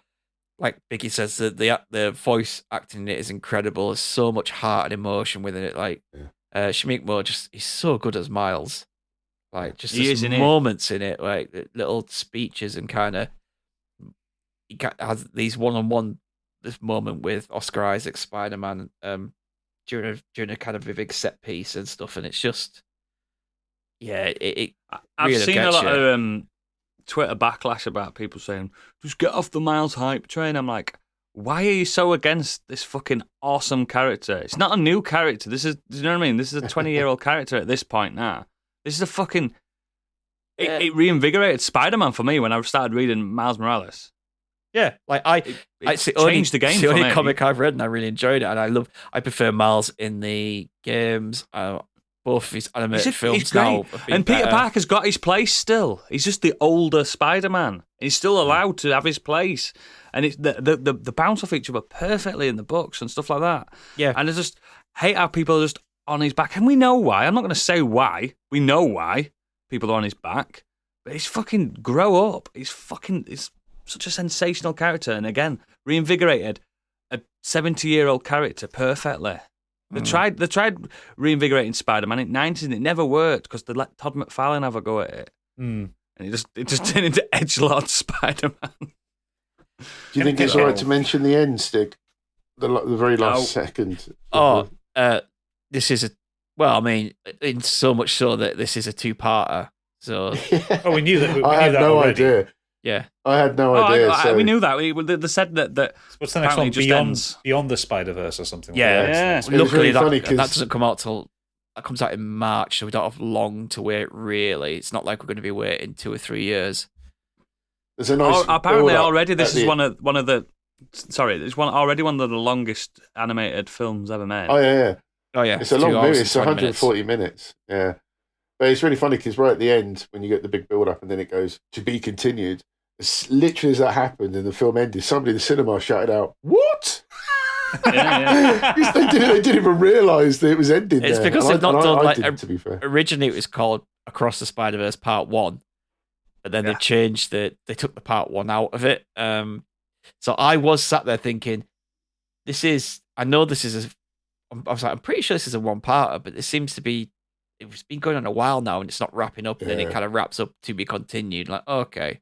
But it does all this like really cool stuff. All these like comic flashes in there as well. So because Spider-Punk's like proper Landan, like he throws in is it the English one? Yeah, he throws in like Cockney rhyming slang, and then it'll pop up on the screen in like a little comic book box. Saying, is it the Spider-Man with the denim jacket, leather jacket with spikes on his? Yeah. Oh, that one. And he's like, all right. And then it'll tell you what it means, and then like they have transition scenes which are like show like a comic book front, and all the different Spider-Men. Like it's amazing. There's like Biggie said, there's loads of references to other Spider-Men that you will know, that general public will know, comic book readers will know, and then they've just obviously clearly just thrown in some absolutely batshit made their own up funny ones. Yeah. The Indian one is brilliant. He gets his own introduction with the very quick, "This is how I became Spider-Man," and there's a very quick intro with very much like the first movie. It's very well done. Is there more than 3 multiverses in this? Because that's the standard Marvel have set for us so far with Doctor Strange. I'm not sure I'm going to be able to take more than 3 multiverses. There is more than 3. Some of them are fleeting, but yeah, there is. But keep in mind, obviously, this does kind of bring Miles back to a lot of the story at the beginning. I'd rather the first hour takes place in Miles' own universe. I'd rather have just being facetious. a few spare moments in multiverses than one quantum realm. I can tell you that much. Oh yeah, big time. I'll tell you what, I said to I messaged Stiggy straight after I'd seen it, and I said I just want to see it again straight away. And there's not many movies. Well, you should have turned around and gone back in. I'd love to have done. To be fair, that's encouraging because that's how I felt when I saw the first Spider-Verse film. Like I bought it digitally because I didn't get a chance to see it at the cinema because of things going on at the time.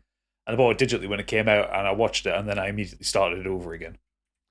I've only seen the original one once. I loved it. I would say make a trip to the cinema to see this. It's incredible. I can't. Yeah, I agree. You can. You can. I can't. And I'll say this right now. You know how Kevin Feige has the keys to the MCU and James Gunn has the DCEU? Yeah. Lord and Miller should be given the Sony Spider-Verse. Just give them the keys. Say, you are the heads of the Sony Spider-Verse. Sort our fucking shit films out. I don't even guys, like that there is a Spider-Verse. I think it shouldn't be a thing. I know, but they own it all, and they're doing all these spin-offs. You've got two guys here who are the writers and executive producers of these two films, and they produced the two best Spider-Man films, in my opinion, and two of the best comic book films ever. Why? Into the Spider-Verse, the next one. Easily best Spider-Man film I've seen. This is better. Easily. Yeah. Oh, that's good. I think if they nail this for the third one, then it'd be like the best trilogy ever. Yeah. Well, honestly, I'm not a massive Spider-Man fan, but I like when they get the essence of the books right. Yeah. Because Sam Raimi didn't. Maybe he kind of did in Spider-Man 2. And Mark Webb didn't. Yeah. But what I'm saying is, like, if you want to do all these Spider spin-offs and Spider-Verse movies in Sony, you got two guys there who are writing your characters properly. Use them. So, incredible film. Best film of the year so far. Going to really be tough to beat it. Cool. A great week for films and games. Apart from XCOM Legends. Let's move on to our first main topic. Last of the last, well, it's not the last, but it's the last month of themes topic. It's positivity. It's executive produced by Angry Kurt, and it's what we've affectionately called living up to the hype. Did it live up to the hype? Let's see. Did it? Well, let's go typical round table. Let's do this. Gadget, did it live up to the hype? It took me a while to think about this one because I'm not that bad at getting sucked into hype trains. Here you are. I'm bad at getting sucked into FOMO. That's different. Same, man. My first thought was I was maybe going to talk about the Steam Deck because I originally wasn't going to get one. Then I played on Stigs and I was just like, oh shit, this is really fucking good. Hype. Hype, lots of hype on that one. But actually, the one and then I was going to talk about Succession, but so I thought about something that I remember people talking about a lot, and people going crazy on. And we've talked about a lot on this actually, and it's one of those ones that I tell people this is the greatest thing in the world. You should play it. Disco Elysium. Yeah, and I'm not going to go into too much. I'm not going to go into too much detail on it because again, we've talked this game to death. But I remember when the conversation came out about it was 2019 it came out. And like I'd not heard about it because I don't know, I think I was quite busy with a lot of stuff, so I wasn't really doing much gaming at the time. But I remember seeing a lot of stuff coming out on like Eurogamer and PC Gamer and stuff like that, like people going mad about this game. And they say, oh, it's a return of CRPGs. It's like the most incredible story, beautiful art style, all the stuff. I remember the hype storm brewing up quite rapidly. Actually, and I thought it was weird because this was a game that had no kind of marketing push or hype. Like it was all kind of word of mouth stuff from reviews. It had no pedigree either. No, brand new studio. I saw EGX under a different name. I think it was just a different name. It was just Elysium for a while, wasn't it? Something like that. I think it had another name before that as well. Yeah. I can't remember what it was originally called at EGX, but yeah, it was different. Yeah, I remember the early views of it. And there was touting no combat. There's no combat in this. I was like, how can you make this work? But then I remember all the games I played. It was on PC back in the day. There's a little bit of combat. Yeah, there is a little bit. It was originally called No Truce with the Furies. That's the one. That's it. And then they changed it to Disco. Then Elysium, then Disco Elysium. Yeah, which made it's a way better title. It's a way better title, especially because you play a disco superstar. Yeah, exactly. Well, at least I did when I played it. Well, But yeah, it was one of those games. It came out of absolutely nowhere. Had no pedigree. Yeah, it was at EGX, but it was a little bit like when the first Witcher game came out. You know, it was just like a small studio bringing a computer, saying, "Hey, look at that thing." It's shit. And it took me well into the pandemic to actually play it. It was like, well, maybe it was late summer of 2020.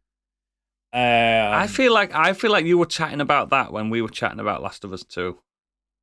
Yeah, it was about that time that it came out. Actually, I feel like you're because we were all like saying, "This is so sad and brutal," and you're like, "I'm having a whale of a time over here." I've just beat up a crypto fascist. Yeah, I recall that little dichotomy happening between. It was chattings. it was one of the. It was like I say, it was in the depths of the pandemic, so I was playing a lot more games, like trying to find stuff to do. And I started playing this game, and it would be like I'd come up and start playing at like 10 o'clock at night, just I think have an hour before bed, and then it's like 4 in the morning, and the sun's starting to come up, and I'm just like, oh, shit. It proper just drags you in. The writing is incredible. It is. Kim Kitsuragi is best boy. See, that's the only thing I've got with the hype. Everyone loves Kim Kitsuragi. I didn't fall in love with Kim Kitsuragi as much as everyone else did. Like, I love the character, but I didn't fall in love with him like everyone else. Maybe I just had a bad time. Because you're dead inside. No, I love the game. I've played it 3 times, but Kim Kitsuragi never hit me like everyone else. It's I think the game hit. I think as well, the game caught me at a time I was kind of unaware because obviously, again, during the pandemic, everyone's a little bit vulnerable and everyone's mental health at that time was getting a bit frayed because we'd been in lockdown for so long. It caused me to start a podcast. Hated it. I know, it's the worst thing in the world for you. Hated it. And I don't know, I just kind of connected with it. And it's one of those few games, like most of the time when I finish a game, I'm fine. I'm done with it. I'm good. I enjoyed it. I don't usually mind what ending I get in a game, like as long as I get an ending. This one I purposefully put the work in to get the most out of the game. Like I went the far end of the far to get as much content out of that game as possible because I didn't want it to end. Yeah. And yeah, it absolutely lived up to the hype for me. It's just an absolutely wonderful game, and we bang on about it 3 or 4 times a year. And I'm going to keep banging on about it until every single person's played it because it's available on everything now. I really like how accessible it is to play on a console. Yeah, they've done really well with it with the controls. The PS5 version I've got, sensational. Soundtrack's amazing too. Oh yes, yeah. C-Power's soundtrack is. Yeah, I never listened to a podcast while playing it, which is great for me. Really great. I mean, it's almost like listening to an audiobook when you actually play it. Especially if you play the console version, it's all fully voiced now.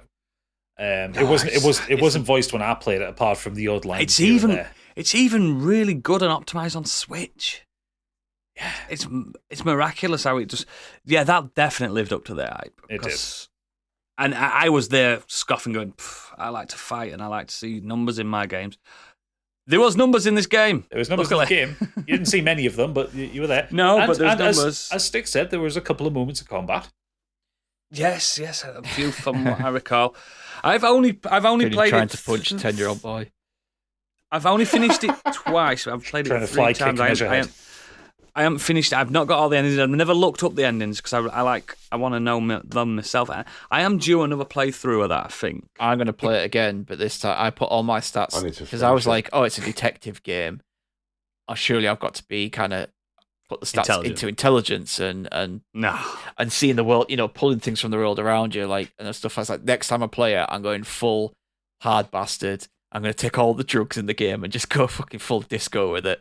Yeah, that's how I played it. That was my first playthrough. I ended up going half disco, so I do need a full disco thing. Yeah. I was getting my shit together while still taking a lot of drugs. My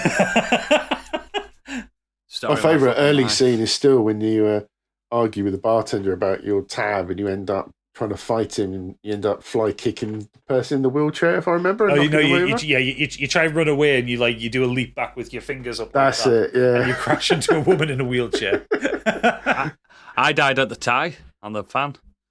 I still like the first conversation you have with another character is where you meet the woman on the balcony at the hotel. Balcony. Yeah, and you get down the conversation line. And you're hung over the fuck, and you come and the line says in the dialogue box to choose like ask her out or something like that, and the line that comes out of Harry is "Would you like to make fuck with me?"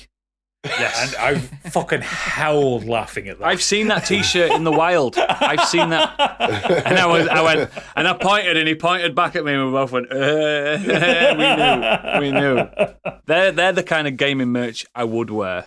Yeah, Definitely, I would wear that T-shirt. But he probably made it himself, didn't it? probably. But yeah, great pick. If you've got more, we'll circle back round. And we've got more for the Green Room as well. First one I want to say that really lived up to it. There's a bit of a story to it. So, Grand Theft Auto Vice City was a game that really changed how I started playing games. Because Exceptional game. at that time, I was playing JRPGs. I know, weird that for me. And I wasn't interested in these 3D adventure games, action games, and I didn't like Grand Theft Auto 3 at all. I know, whoa, what a horrible bastard I am. Vice City changed that for me. I fucking adored every second of it. And then the hype cycle started kicking in for a little game called Grand Theft Auto San Andreas. And I was there thinking, it can't be good. And then it was like, then I was finding out, it's set in the early 90s and it's gangster rap and we've got Bloods, Crips and stuff like that. I'm like, I love that time in history. I mean, I'm glad I didn't live there, but I love that type of time in history. I would have lasted 2 minutes. And the hype was kicking in. And then this is back in the day when people were reading magazines and stuff in playgrounds and stuff and telling me, one of my mates got Play magazine, Player magazine. I'm pretty sure Player was a magazine, yeah. That's what I remember in my head. And he's like, look at this. They've released the map. And then it kicked in big style. I was like, how can they do this on this platform? How can they make such a vivid map of a state of San Andreas? Because it's supposed to be California, isn't it? Yeah. The full state. How can this work? And it came around. And I remember the week before, I was shaking with anticipation, like shaking. I can't cope. I can't deal with it. I didn't have my own money then, so I was getting it bought for me, luckily. We bought it from Blockbusters, because people forget they still sold games as well. Yeah, they You did. didn't have to just rent them. And we got it from there, and Blockbusters was down bottom of my street. And I remember running home with it. I tripped up and smacked my chin and cut my chin open. I've got a scar on my chin with it.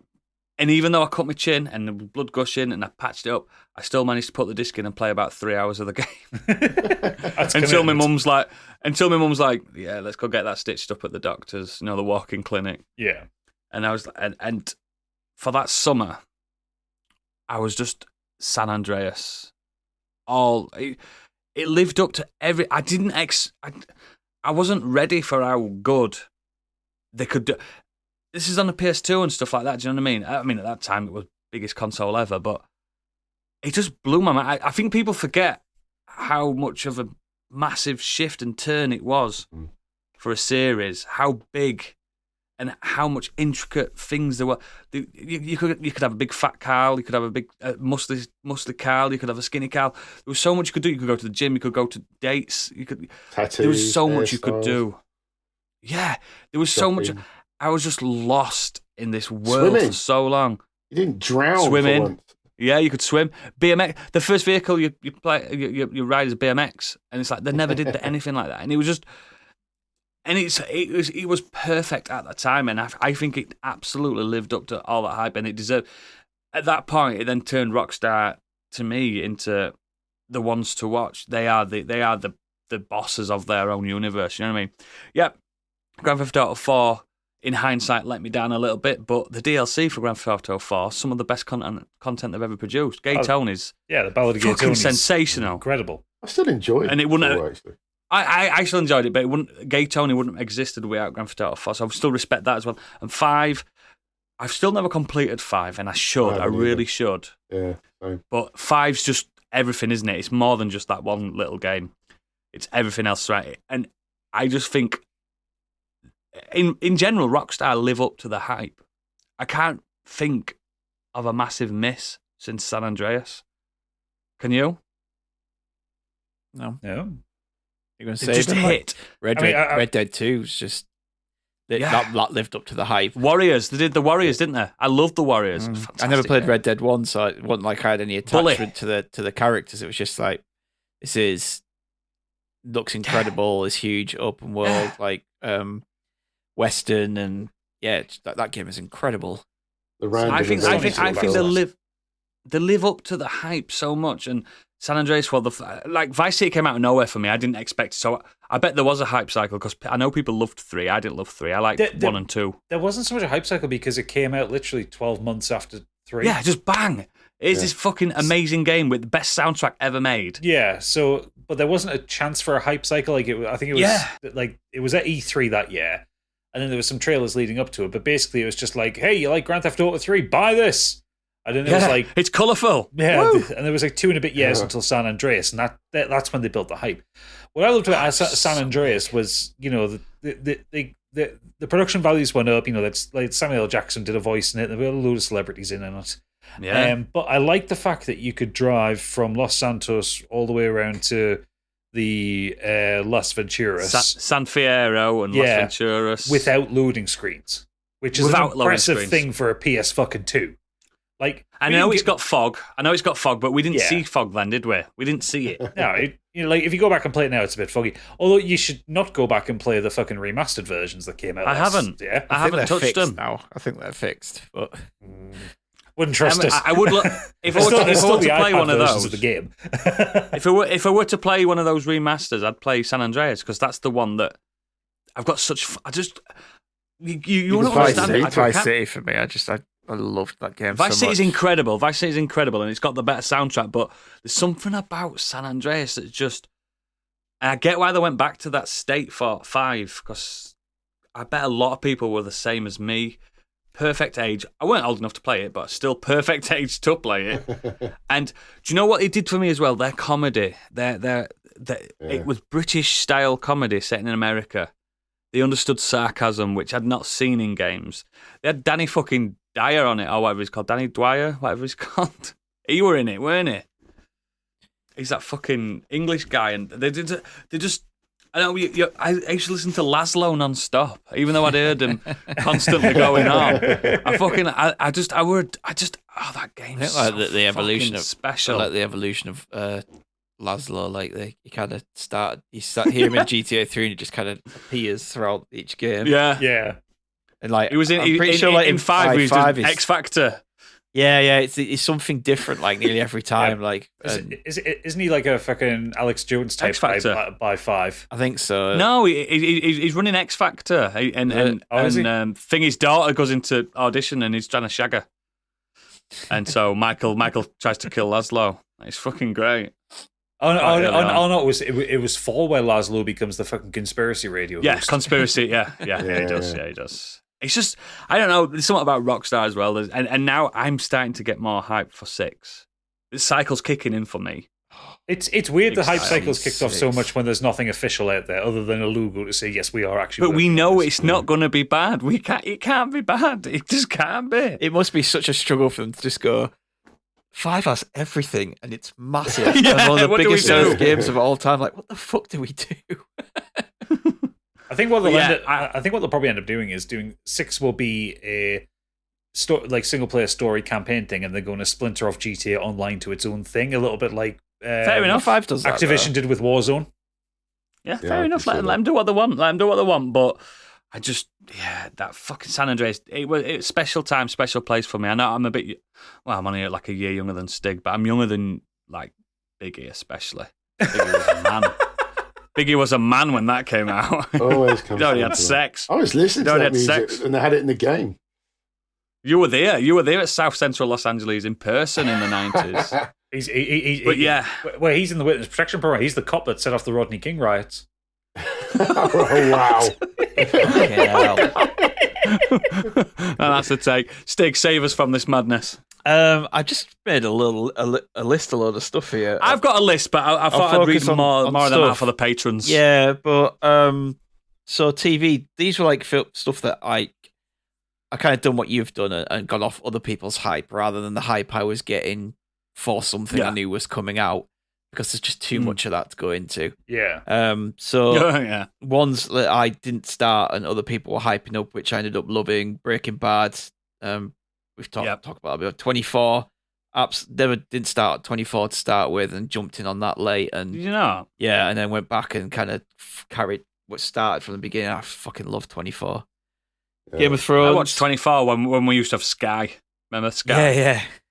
Used to be on BBC. First two series. First two series were on BBC, too. BBC, yeah. I did it on Sky 1 when we used to pay for Did I tell you? Sky. Did I tell you what happened with my parents in 24? So I saw it on Jack the. Bauer Did you get kidnapped and Jack Bauer saved them? So no, I had the box set. So I gave them the box set, and they whacked in, the first disc with whatever hours for the first, and then they put in the wrong disc, and they started watching it from like. So they skipped hours. 8 hours later, they're like, "What the hell's going on?" I heard this story. Idea. I heard this story from someone else recently, like similar story that he was talking about. He'd lent. I can't remember who it was or what podcast it was, but they'd lent 24 to their work colleague, and they watched the first episode, took the disc out, and put the next disc in, and obviously each disc had like 4 hours on, and so it skipped ahead, and he was just like, he messaged me, goes, "Doesn't make any sense. It keeps skipping ahead." And he's like, "Have you changed the disc after every episode?" He was like, "Yeah." It's like, no, that's there's more than one episode on per disc. It's similar to what I did last year. I mentioned it on the podcast when I watched Vikings.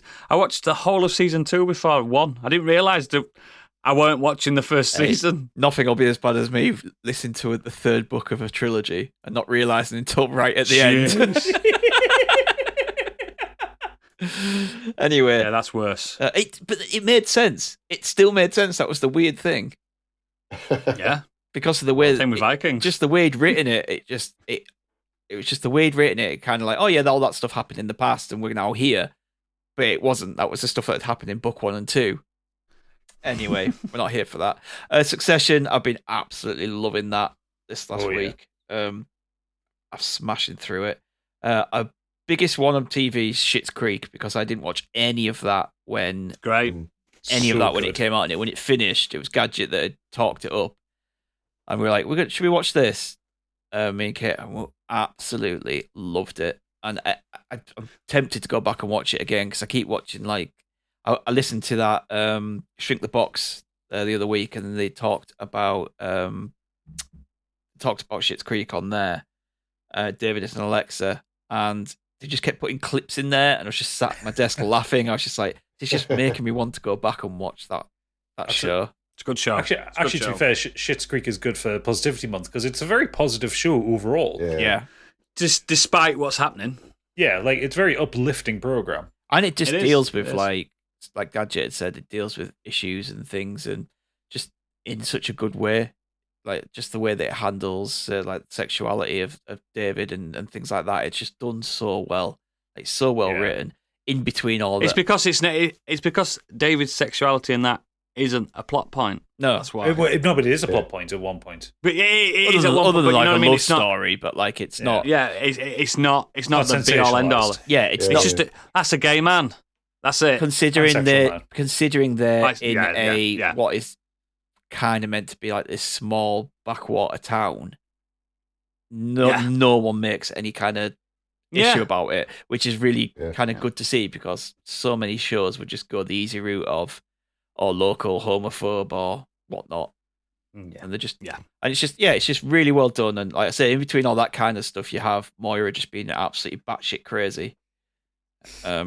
She is sensational character. My children. Oh man, the wedding episode as well. Like, she's just a great character actor in general, anyway. Yeah. Actually, that's a show that people need to put up there with like one of the most satisfying endings of a show as well. Like it just ends so perfect. Oh, it does. Yeah, I like Fucking the love ending that as well. And then they did like little documentary, didn't it, about it afterwards? Really it was good. like I was dehydrated from crying. so by the end of good, so good. Yeah, Schitt's Creek is one that people hyped up. It got all the awards. Everyone was talking about it, and that certainly lived up to the hype. It's absolutely incredible. A few films. I'm just going to name off these films that I'm not talking about ones that, because a lot of great films came out before I was born, or I was too young to watch them. Eventually, I just got round to watch them. You weren't in that circle. Yeah, but these are ones where I probably should have watched them by later on in life, but people kept saying they're amazing films, you have to watch them. And ones that Jaws lived up to the hype. Took me so long I only watched Jaws for the first time a few years ago, and incredible film. Watched it this week, didn't he? Yeah, They watched it for the Never Watchers. So I remember exactly how old I was when I watched Jaws for the first time and where I was. I was in Skegness and I was exactly 7 because I watched it on my birthday. then you didn't go swimming. In a did that fuck go swimming? Did that fuck? I wasn't even going to swimming baths. Yeah, I feel like that's one I should have watched when I was like growing up. You know, like I caught on to stuff like Aliens and Terminator and that kind of stuff that it should have been one that I caught as I was growing up, and it just took me till later on in life and to the point where everyone's saying, this is one you have to watch. Similar with The Thing. Yeah. Again, like that lived up to the hype. 2001. How old were you when you watched The Thing then? Late? Within the last 5 years. Wow! I watched it as a child. Yeah, exactly. Me too. Shouldn't have done. All of these are films I've watched within the last 5 years since I kind of started branching out and watching more things, which is about 2017. So 6 years. 2001: A Space Odyssey, Love it. incredible. Vertigo, Rear Window, and It's a Wonderful Life. Nice. Have you seen Rope as well? Yeah, nice little Jimmy, Oh. and that as well.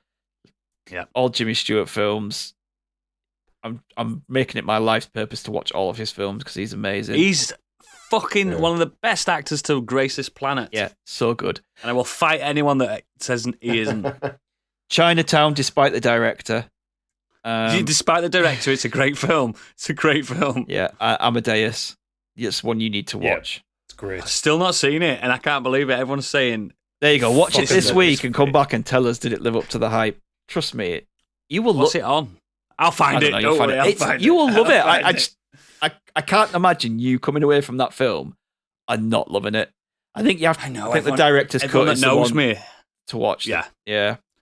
People that know me in real life saying, I watched Amadeus the other day. It reminded me of you. I'm like, what? It's just... I genuinely, if you came away from that film and went, I didn't love that, I'll just pack it in. Something wrong with Will. Something wrong, yeah. I'll watch it tomorrow. I'm going to blast through these last few games. The Last of Us and the Uncharted 1 to 3. I didn't have a PS3, so I never got to play any of these But until you needed to get one to play it. until I got PS4 and the remastered version. The trilogy came out. Once they came out and I played them, I saw what everyone else was saying about them. Yeah. Especially The Last of Us. Absolutely incredible. Naughty Dog to me are on Rockstar level. Yeah. Yeah, I They're agree. just the gods. Set pieces and narrative writing, like they're just incredible. They're certainly lived up to the hype. I've talked about this on our Patreon special this for May where we did the PlayStation ranking. Yep. Astrobot VR. Yes. Wouldn't have looked at that. There was a lot of hype. Wouldn't have looked at that at all if it weren't for the hype and it weren't for like the TCGS lads just absolutely blasting about how amazing it was. I'd have bought my PSVR helmet and I wouldn't have even probably looked at that. I don't know why. I would have looked at it and gone, nah, like I want to play like Resident Evil 7 and all this other stuff and shoot I'm a man. and shooters in there, but that is genuinely the best VR, one of the best VR game on PlayStation. Everyone I know that's played it said it's the favourite VR It's game so I've ever good. played. It's in my top 3. It's incredible. A little game called Dragon's Quest 11. Someone kept hyping that up over and over and over and over and over again. Eventually, I played it, discovered that it's actually an incredible game. 40 odd hours in now, still going. It's my drop-in game. Every now and again, I just drop into it, play a few hours. Imagine being a fan of the genre, the series since the first Dragon Warrior when we got it over here, and then waiting between 9 because we didn't get 10. So between 9 and 11, I was sat here shaking. Every day, just waking up and pressing refresh. Is a new Dragon's Quest coming? I got that day one, mate, and that lives up to every fucking hype. It's on my list. Didn't they just announce a new Dragon Quest Monsters game or something like that? Yes. Even Dragon Quest Treasures is good, and no one talks about it. I'm all up for Dragon Quest 12. I'm all in now. Like, mate, that's how. Do you know what I mean? Like. I love it's 8, so far from looking It's at. a long time to get into 11. they've already said that 12's not turn-based as well at all. It's this full action RPG. I don't even mind like the turn based on this. It works the way because the story's that good. it's the story and the environments and everything else, and I kind of let my characters do what they want in small fights. Yeah. I just let them fight, and then You should. and then the big fights, I then do the strategies. Let the AI do the cannon and fodder. they're a bit more strategic on the bigger fights, because if I just let AI do it, you just lose. So, but yeah, it was a kind of a. Oh, I'm just going to play this to surprise Oodles on that first podcastle. But then I ended up like putting 26 hours into it. I've gone through the whole... Have you beat it yet? Have you done it yet? No, I drop in, but yeah. It's a game that you can drop in. It's not like you're going to forget the controls. Yeah, because I'd not played it in ages, and then... You can play it in months apart. It doesn't matter. Yeah. It's the game that it'll tell you exactly where you are in the story. It'll just do it. It's the best game ever made. It really is. It's very good. It is very good. Considering then it's a genre of games that I don't particularly like play. If you only play one JRPG in your life, make it that one.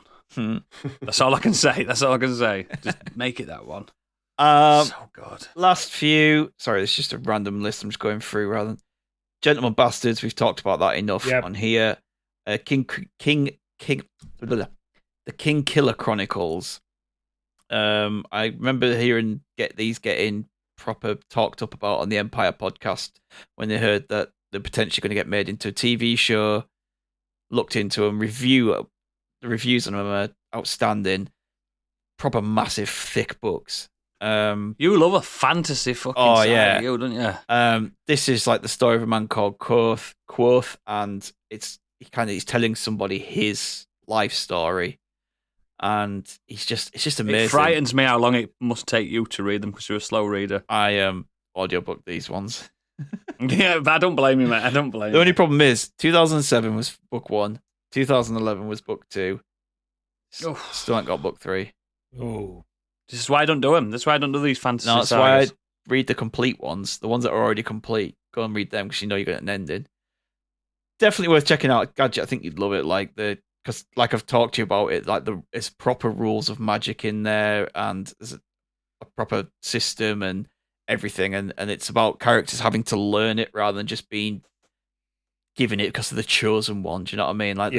It's really, really good, really well written. So, it's King Killer, yeah? King Killer Chronicles. King Killer Chronicles by Patrick Rothfuss.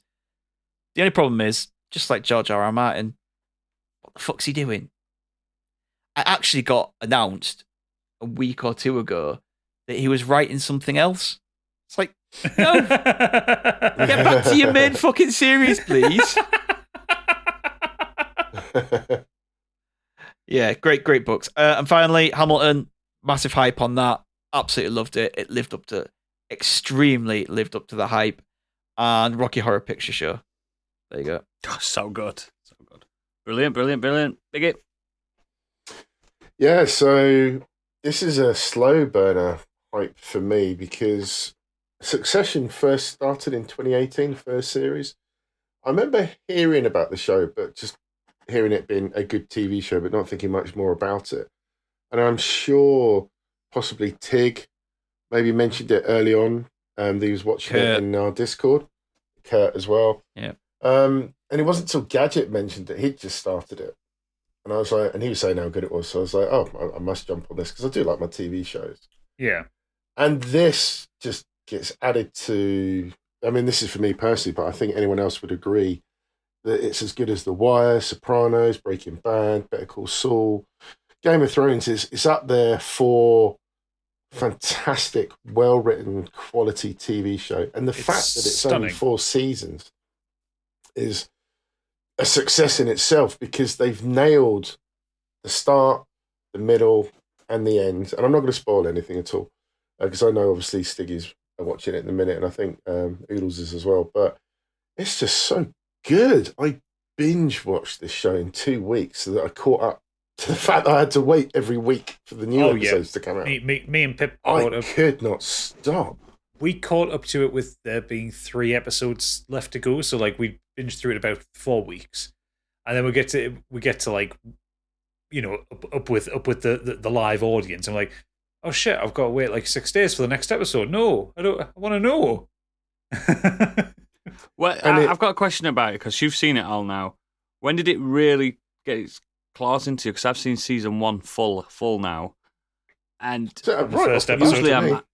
usually I'm rushing to see season 2, and now I'm like, it's not like I'm not gonna see it. I'm just not like, maybe I'm just fucking soulless and I'm a husk of a man. But it's not just the quality of the writing; it's the performances. I think the actors are best things in it. Everyone involved, but the main cast are just fantastic. And Kieran Culkin is the standout for me. He is absolutely standout. All of them, and they're all so good. Don't get me wrong; I couldn't put a fault on any of the performances really. But he just stands out. He plays his character just incredible. He makes me feel so uncomfortable and awkward whenever he's on screen because he's so unpredictable about how he's going to react to the way he can't even sit in a chair properly.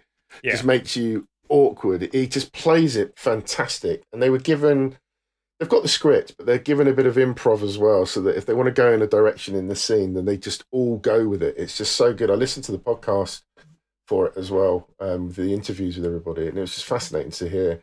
And Kieran Culkin actually went for the character that Nicholas Braun got as Greg. Yeah, he went for Greg, yeah. He read for that and then realised Can't handle Greg. I cannot handle how awkward. But again, he's just as awkward, and it's fantastic. The way he comes in, he's like, "Oh, hi guys, but and then like when he goes to hug people, and it's that kind of like limp, not actual proper hug. Yeah, and it's just like, oh, just go away. In an interview so with him, he said that he got ready for the role by literally walking around areas like a shopping mall, and he'd just join in on conversations of people he doesn't know, just stand there and listen, and then start talking to. And he would wait and see how long he could stay there for in the conversation before it got really awkward, until people walked away from him, as opposed to him leaving the conversation. But it's incredible.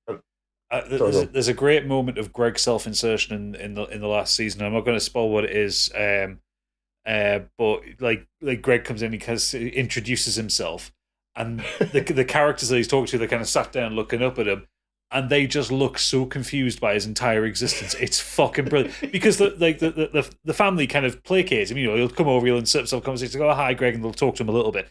But this lad, he's got no fucking time for him, and it's brilliant because he just absolutely tears a strip off him. It's great. With Kieran with Rome, one of my favourite scenes for him, this is really early on as well, is that he asks Greg over the phone to do him a favour and get some documents for him. And Rome just doesn't like dealing with people. And the conversation on the phone is basically him saying, "Yeah, I need a favour from you. Thanks for doing that. Appreciate it. Fuck off." Yeah. It's just brilliant delivery. It's just so awkward. And obviously Logan Roy's fantastic, the way that he swears at everybody. His role's brilliant. I mean, I said it in the Discord this week, but I don't think anyone delivers a fuck off better than him. Nope. No. Like, it's just amazing. His delivery of fuck off is just that clip of all of his fuck offs and different. I can't wait to watch that once I finish the series. It's amazing. It's where are you the other thing about this show, episode 7, season 2. Right. Okay. Okay. I watched episode 6 today. There's a fuck off in the season 3 finale, which I think I said in the Discord. It's delivered like a fucking cannon. And it's so good. Like, even though you expect Logan to tell people to fuck off, when he says it, it's really surprising. Because it's like, he's so angry at the time. It's so good. But the script, the writing is so brutal but funny. There's a lot of heart, particularly later on, as you'll find out, with relationships between certain people. I was just riveted, man. And it delivers the ending. Generally the arcs for all the characters that you are invested in is just so well done, and it deserves all the plaudits that everybody says, and I just love it. It's right up there for me, and I'm sad that it's finished, but it needed to finish. It's the right time to do it. I didn't realize that Jesse Armstrong, the writer of it, wrote Peep Show. Oh, did he? Yeah. Yes. Oh, I did not know that. But yeah, incredible. So well acted. Love it. Just looking now, was right running the loop for Lions. It explains where the prodigious swearing has come from. Yeah. But Brian Cox says it was like the role of a lifetime for him. Veep's good. Veep's really good. Yeah. Who's your favourite character so far, Stig? I mean, despite how much of a fucking nasty bastard he is, Logan Roy is fantastic. I quite like Tom. Tom's great. Yeah, he's amazing. I think Definitely both me and Pip agree that Tom was the best character in it. Yeah, I quite like Tom because he's kind of he feels like he's stuck in the middle of wanting to be in that rich high society, wanting to fit in with the Roys, but also has a bit of a different side to him where he's not like that, and it just depends on who he's with. Like when he's with the Roys, he's obviously he isn't above his station, but then he is when he deals with someone like Greg. He tries to put on his Logan Roy pants. His relationship with Greg is fantastic. Yeah. I love it. It's so Yeah.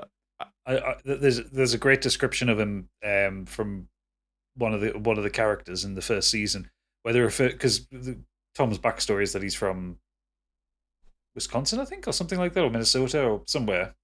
He hasn't come from money. Right. And someone calls him a corn-fed basic from Hockeytown, and that's a fucking howler. That sounds like a Roman line. That probably, yeah. Yeah. But yeah, it's just I like Tom's character because he doesn't fit in that world, but he's desperate to. Yeah. Yeah. But there's something.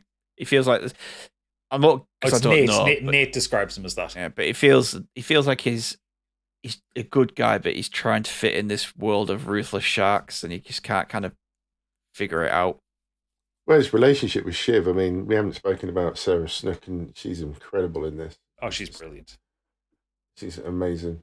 They're all great finds and perfect. I just couldn't picture.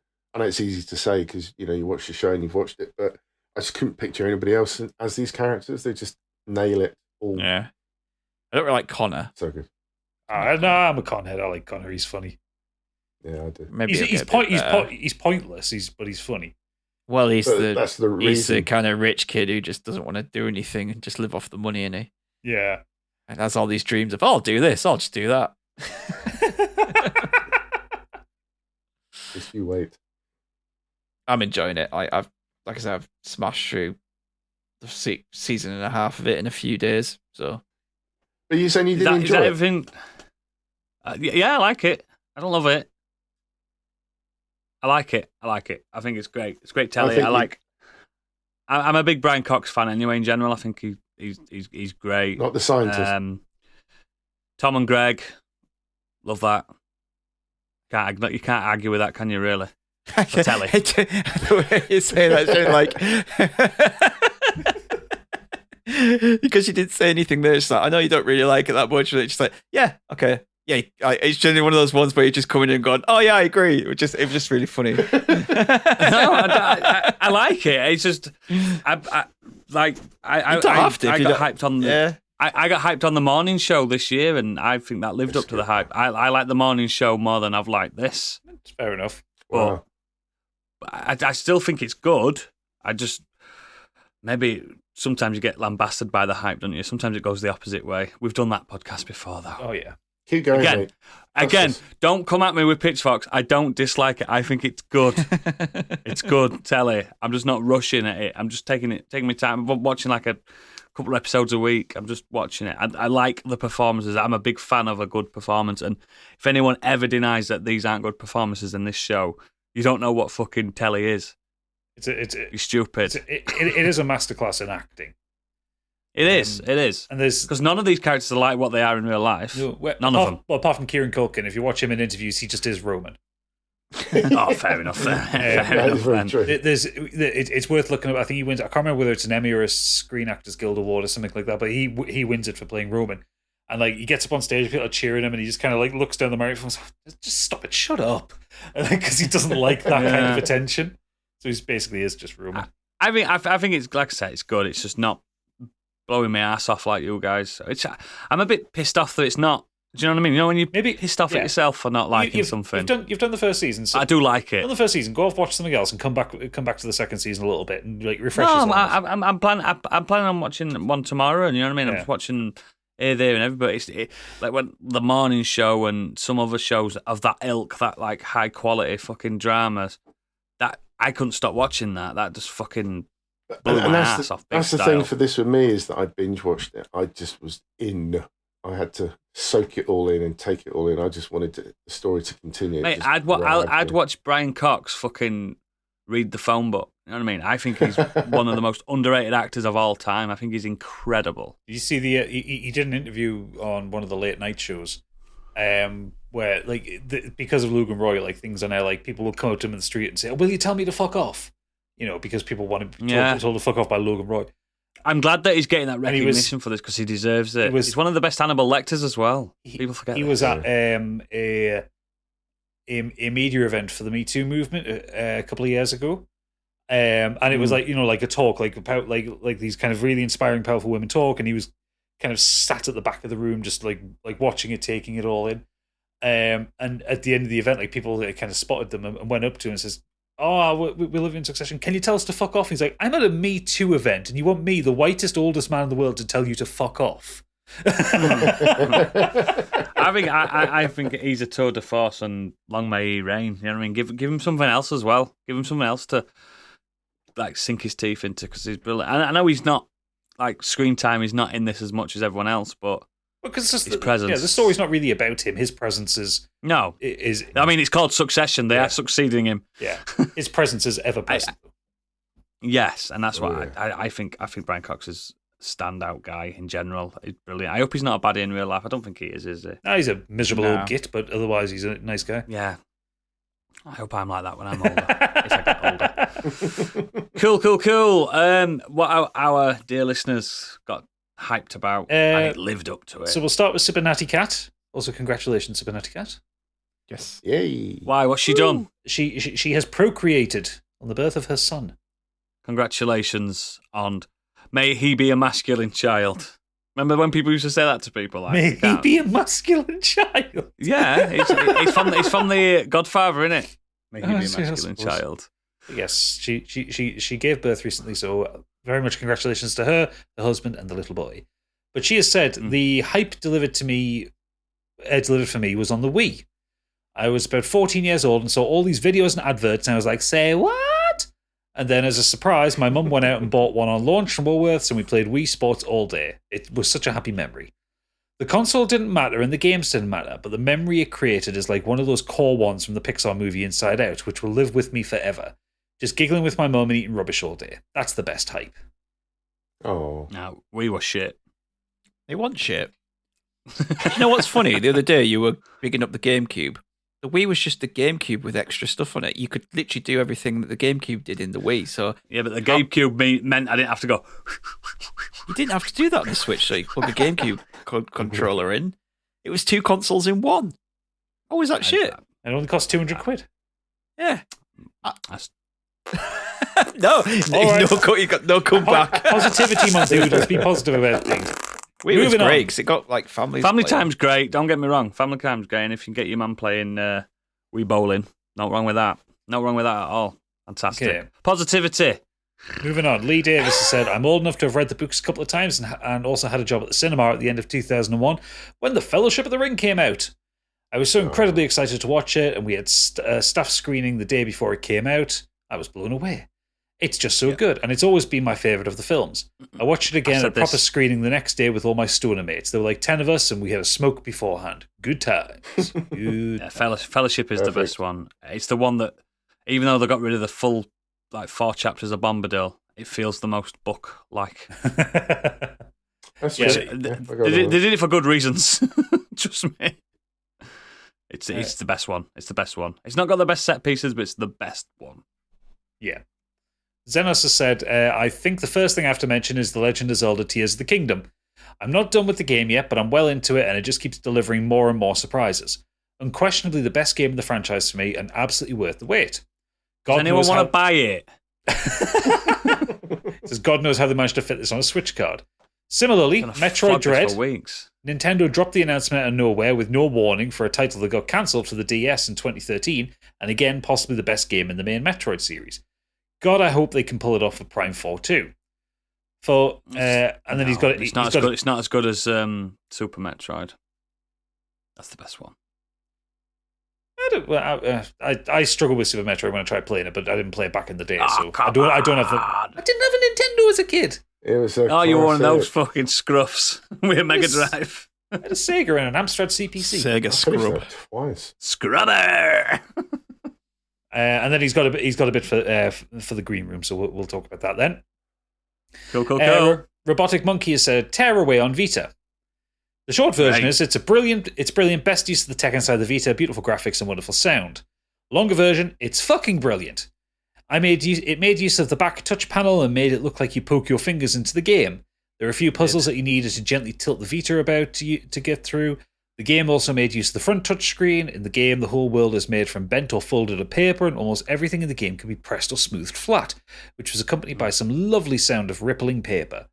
There are a few bits in the game where you can scratch a record, which is always fun. The music is consistently brilliant throughout. My favourite bit, though, was the use of the front-facing camera, where it would put your face into the sun in the game, literally every time the camera panned. Yeah, I forgot I'd about smirk that. and then pull dumb faces. And then he goes on to say, however, Tearaway Unfolded was shite. Yeah.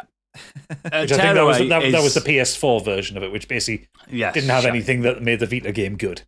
Tearaway is by far, and I'll fight someone that denies this. It's the best game on that platform. It's Media Molecule, isn't it? Yeah, Persona 4 Golden's close, but Tearaway's just Tearaway's great. outstanding. Great game. I love putting your fingers in the back and your fingers come up I've made in the both game, my you're just children like, play it. I've made both my children play it. Both adored it, and that the bit with your face in the sun that's Media Molecule's finest game as well. I'm not a Little Big Planet guy. Nah, maybe. Typical Sony though, innit? Invent something with a gimmick and then they get like one game that uses it and then put it out shitheads to die. PSVR 2? Fucking shitheads. That PlayStation Q? They shouldn't belong where Yuji Naka's going. Or debt is Fucking Nick. Tig has said, a quick one for me will be Astrobot. A lovely little ball of creativity and refreshing platform gameplay. I felt like every time I bounced off something, there was an explosion of positivity. Another one would be the 2018 God of War reboot. Glowing reviews and passionate online feedback, but I bounced off it when it came out. Another full-price AAA game gathering dust. Then when Ragnarok came out, I picked up the PC version in a Steam sale and had another tilt at this fantastic adventure. More and more I realised the game wasn't just the melee brawler I'd been cooled on, but there were massive Tomb Raider vibes too, with puzzles and hidden chests abundant. Great game and all-timer. He's right with it. I never thought the Tomb Raider parallels, but he is absolutely bang on the money with the newer Tomb Raiders anyway. Yeah. I love them, that trilogy of Tomb Raider games as well. They're fucking brilliant. And last up, we have producer and best boy Angry Kurt. Yep. He says, the game that lived up to the hype for me was Grand Theft Auto San Andreas. He's got great, impeccable taste. Before this game came out, I had only dabbled with GTA and Vice City at friends' houses. I was really jealous of them as it was super fun playing, but my parents wouldn't let me play 18-rated games. I think I was 15 when San Andreas came out. Oh, Jesus Christ, I'm old. And my parents agreed to let me play it. I remember consuming every ounce of information I could about it online and from gaming magazines. Yeah. I couldn't believe the scope of the game in terms of what you could do, the size of the map, and the different environments in the game. It was a really ambitious game for the time. Boxing Day game, long story, I've regained before in the Discord. I got my hands on it and it was everything I wanted and more. To this day, still my favourite GTA. He goes on to say, shout outs to for GTA 4, The Orange Box, Fight Club, and 7. Fight Club the game or the film? No, I think the last two are the films. Yeah. Kurt, read Fight Club the book. It's not a very long book, Chuck Palahniuk. It's fucking way different to the film, but in a good way. Yeah, I'm hyping that up for you now. It's a good book. I really enjoyed it when I read it. It's only about I'm 200, hyping that book up for you. 210 pages, something like that. Little novella thing. It's really good. You know the twist already. Don't worry about that. But just read it for anyway. It's a consumerist play on machismo, if you want to put it that way. How the folly of man. Let's say, basically. I'm hyping that book up. Read that book. It's good. It's better than a film. Yeah. Sorry, I don't want to be that guy, but it is. Most books are. Yeah, it's true. That's it from the mailbag. Fantastic. So, as always, links to all our extra stuff will be in the show notes and at modernescapism.co.uk. Do you know what I said .com last week and nobody held me up? You bastards. It's .co.uk, isn't it? It's just like you to make an ass of yourself, Hoodles. It's all right. I'm pretty sure you'd find it still that way anyway. Please consider becoming a patron, in which you could too become an executive producer like Angry Kurt did. exceptional episode. Positivity incarnate, that man. Next week, we will be doing Feel Good Watch List, where we've done these lists before, haven't we? Stig, explain the lists, how the lists go. Lists. List. If you remember when we did a album, that's what I call Modern Escapism. It's on Spotify. That you can go and listen to our. It's great. It's great our playlist. I'll put together playlist. We're going to do similar, but we're going to do it with positive, feel-good films. So we're going to have a set amount of films, maybe 10 or 12. We haven't decided on that yet. We're going to basically decide between us what goes in that watch list. We're going to talk about it and kind of big up the films who want to go in there, and we'll create the ultimate positive playlist film watch list thing. And I can tell you all now, there won't be an Adam Sandler film in there. No, Candy, there won't, so don't bother bringing one. Or she can here next week. She might not be here next week. Probably not. But yes, it's going to be great. And again, this is the last full month of Modern Escapism 2.0. Get ready for 3.0 in July. Big, exciting things are coming. If you're not a patron, this is the end of the show to you. It's time to say bye-bye. One other thing, Oodles, I just needed to bring up. Based on the discussion last week, I've managed to get a code, and on the 17th of June, I'm going to stream Game of the Year contender, The Lord of the Rings Gollum. It's going to be very positive. I'm very positive I'll be drunk for it. But yeah, Saturday the 17th, I'm going to stream a couple of hours of that, so I can talk about it on the Nexus, and we can all be positive about the game together. Playing the games you don't want. That's one more thing. There's many more things. It's like an Apple conference. June the 12th, Kenny Potter episode 1 will drop. Expecto Patreonum. We're starting our Kenny Potter month. It'll come out. It'll be in your feed June the 12th. If you're for everybody, be free. The first episode will be free for everyone.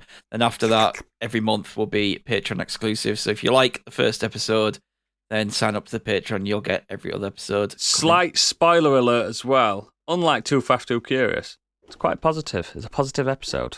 You'll be surprised at the outcome. I was there. I remember. And also, that's streaming soon, so the lads will be back for that one-off episode at some point in the next month or so. Absolutely. But yeah, it's just chock full of greatness. Oh, but yeah, if you're not a patron, see you. Bye. Thanks for being you. Bye. Thanks for being our bestest friends. Yay.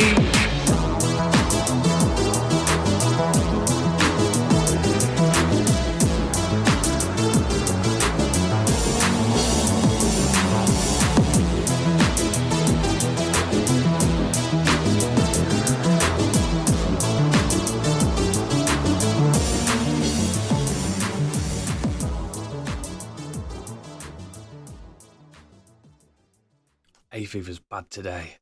Yeah, it's been really bad up here. I've got fucking inhaler out and everything. I only use these in summer. It's really fucking bad. I've had aperitifs and all. You're not allowed one, aren't you? I wanted to rack up a fucking line of the bastards. One a day, mate. Tell you One a what. day.